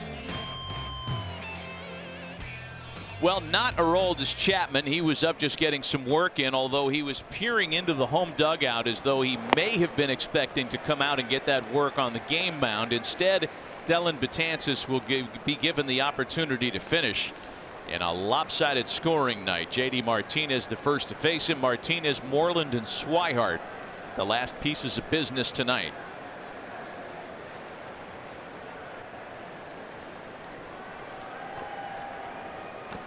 reflective of the Red Sox in general tonight. Martinez has been held without a base hit. Only 2 singles for Boston all night, Benintendi and Moreland. And with the exception of a couple of walks, that's it. So on a night like tonight, Alex, when the Yankees score 11 runs on 6 homers, the footnote would be the starting pitching. But Luis Severino deserves a little bit more than a footnote tonight. It certainly has really a statement game for Luis Severino. Showed his entire arsenal, that 98, 99 mile an hour fastball. His last pitch, 99th pitch, 100 miles per hour. As we get a pitching change, and we will get Mr. Chapman. Oh, they want to give Chapman a little game work after all. Pitching change. A lot of drama. We'll be right back.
LeBron coverage immediately following the Yankees and Red Sox, and after a pitching change, which may seem curious to some given the 11-0 score, it'll be Aroldis Chapman, who hasn't been in a game since Monday. So Aaron Boone gave him a little bullpen time. We thought that would be the extent of it, but with 1 out, as it turns out, Chapman will appear tonight.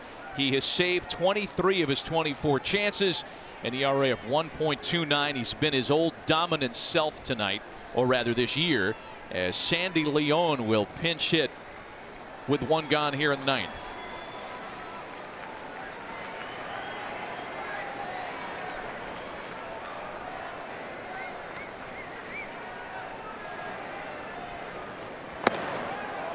Chapman, like the rest of the Yankee bullpen, has been great of late. Only 1 earned run allowed in the month of June, and it came on a solo home run. 11 saves last month, tied for the 3rd most in a calendar month in Yankee history. What's most surprising about that list is that Mariano Rivera is not on it. John Wetland saved 15 in June of '96. Sparky Lyle 12 in June of '93.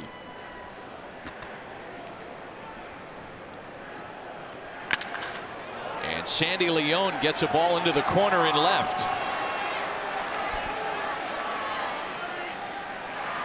A 1-out double in the Boston 9th.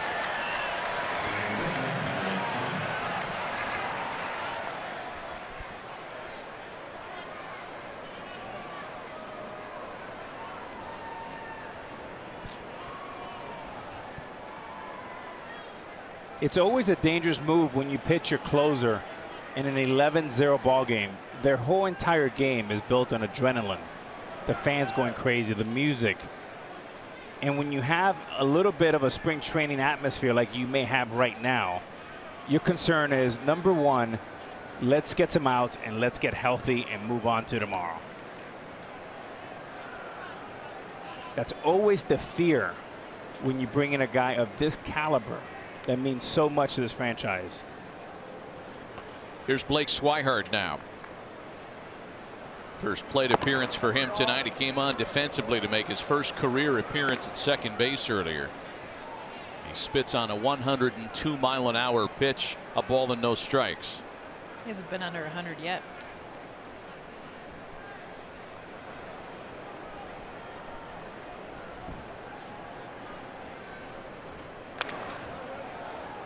We've had a lot of information coming in on this series about how the last time X, Y, and Z took place was 1978. Yet another note, 1978 related. The last time 3 straight games in this series were decided by 7 or more runs, September of 1978. And as you know, the Yankees won in runaway fashion Friday. Yesterday, the Red Sox in an 11-0 shutout. And tonight is a rout in the other direction. Since we are in the happy notes mode category, can I share one with you, Matt? Oh, no. Yes, I love this stuff. So Luis Severino, we've been talking about him all night, 24-year-old stud.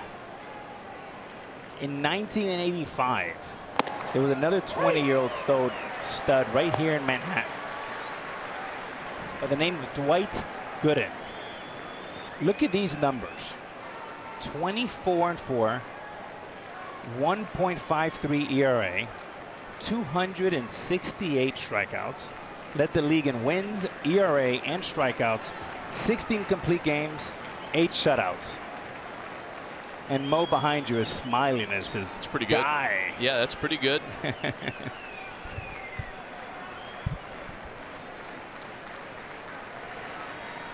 Most beleaguered Mets fans have just taken to YouTubing that stuff, and these days things across town not going as well as they are here in the Bronx. I always love about Doc when he threw his curve. Of course, curveballs are referred to as Uncle Charlie, and his curveball is referred to as Lord Charles. And Buster, there was no better watch in baseball than watching opening day Doc Gooden or Doc Gooden in the All-Star game with his white cleats with Darryl Strawberry and Keith Hernandez. Those were good days for the Mets. They would both bring good days across town to the Yankees as well. Doc and Darryl. Full count now, 3 balls and 2 strikes to Blake Swihart.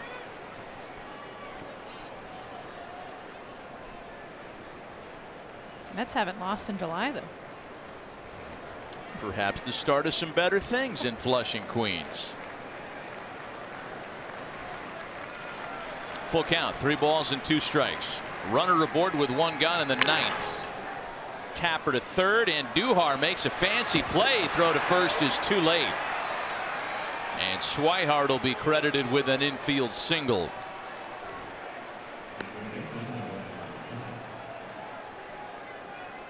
If you're Larry Rothschild and Aaron Boone, you have to be cringing here because you're kind of in no man's territory.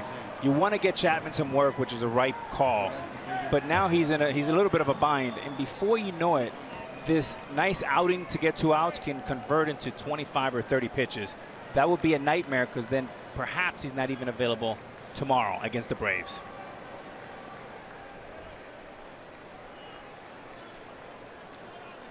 So now dealing with runners at the corners, and Rafael Devers at the plate.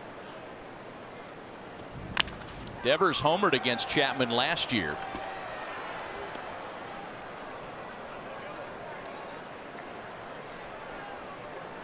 Boy, this was one that we all knew that Rafael Devers had arrived when this happened last August. This moment was so big, and the hardest hit fastball over 100 miles an hour, of course, coming off the off of Chapman, but such a huge moment for a young player. Chopper to third and Duhar to second for one. The run scores. The shutout goes away. As here in the ninth, the Red Sox get on the board.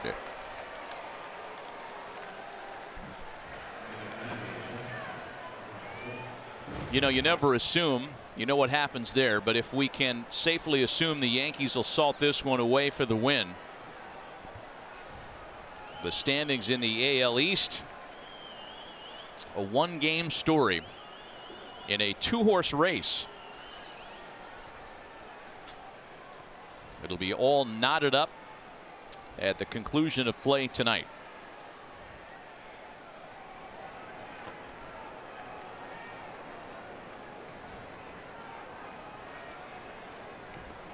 Here's Brock Holt now.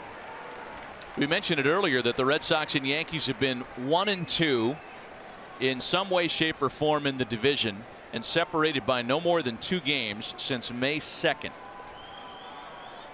You know, Matt, it's been incredible too. I mean, you look at all the numbers, and we did it at the top of the show, but just like you look at just their offensive numbers, their starting pitcher numbers. Bullpen, the Yankees have a slight advantage, but I mean, these teams match up so well, and the irony is then you come into this weekend, they're head-to-head, you're expecting 3-2, 4-3, and no, I mean, they have been blowouts, but both ends. It's not that the Yankees came and just dominated. The Red Sox had this score flipped last night.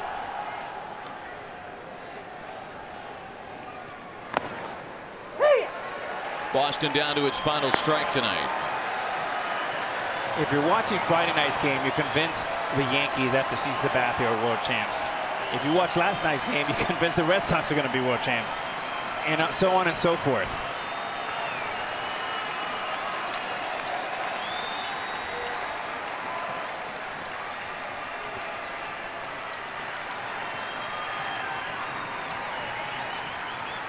Chapman's 1-2. Over the mound. And Torres is able to get there, get his foot on the second base bag to make for the force out that ends the night.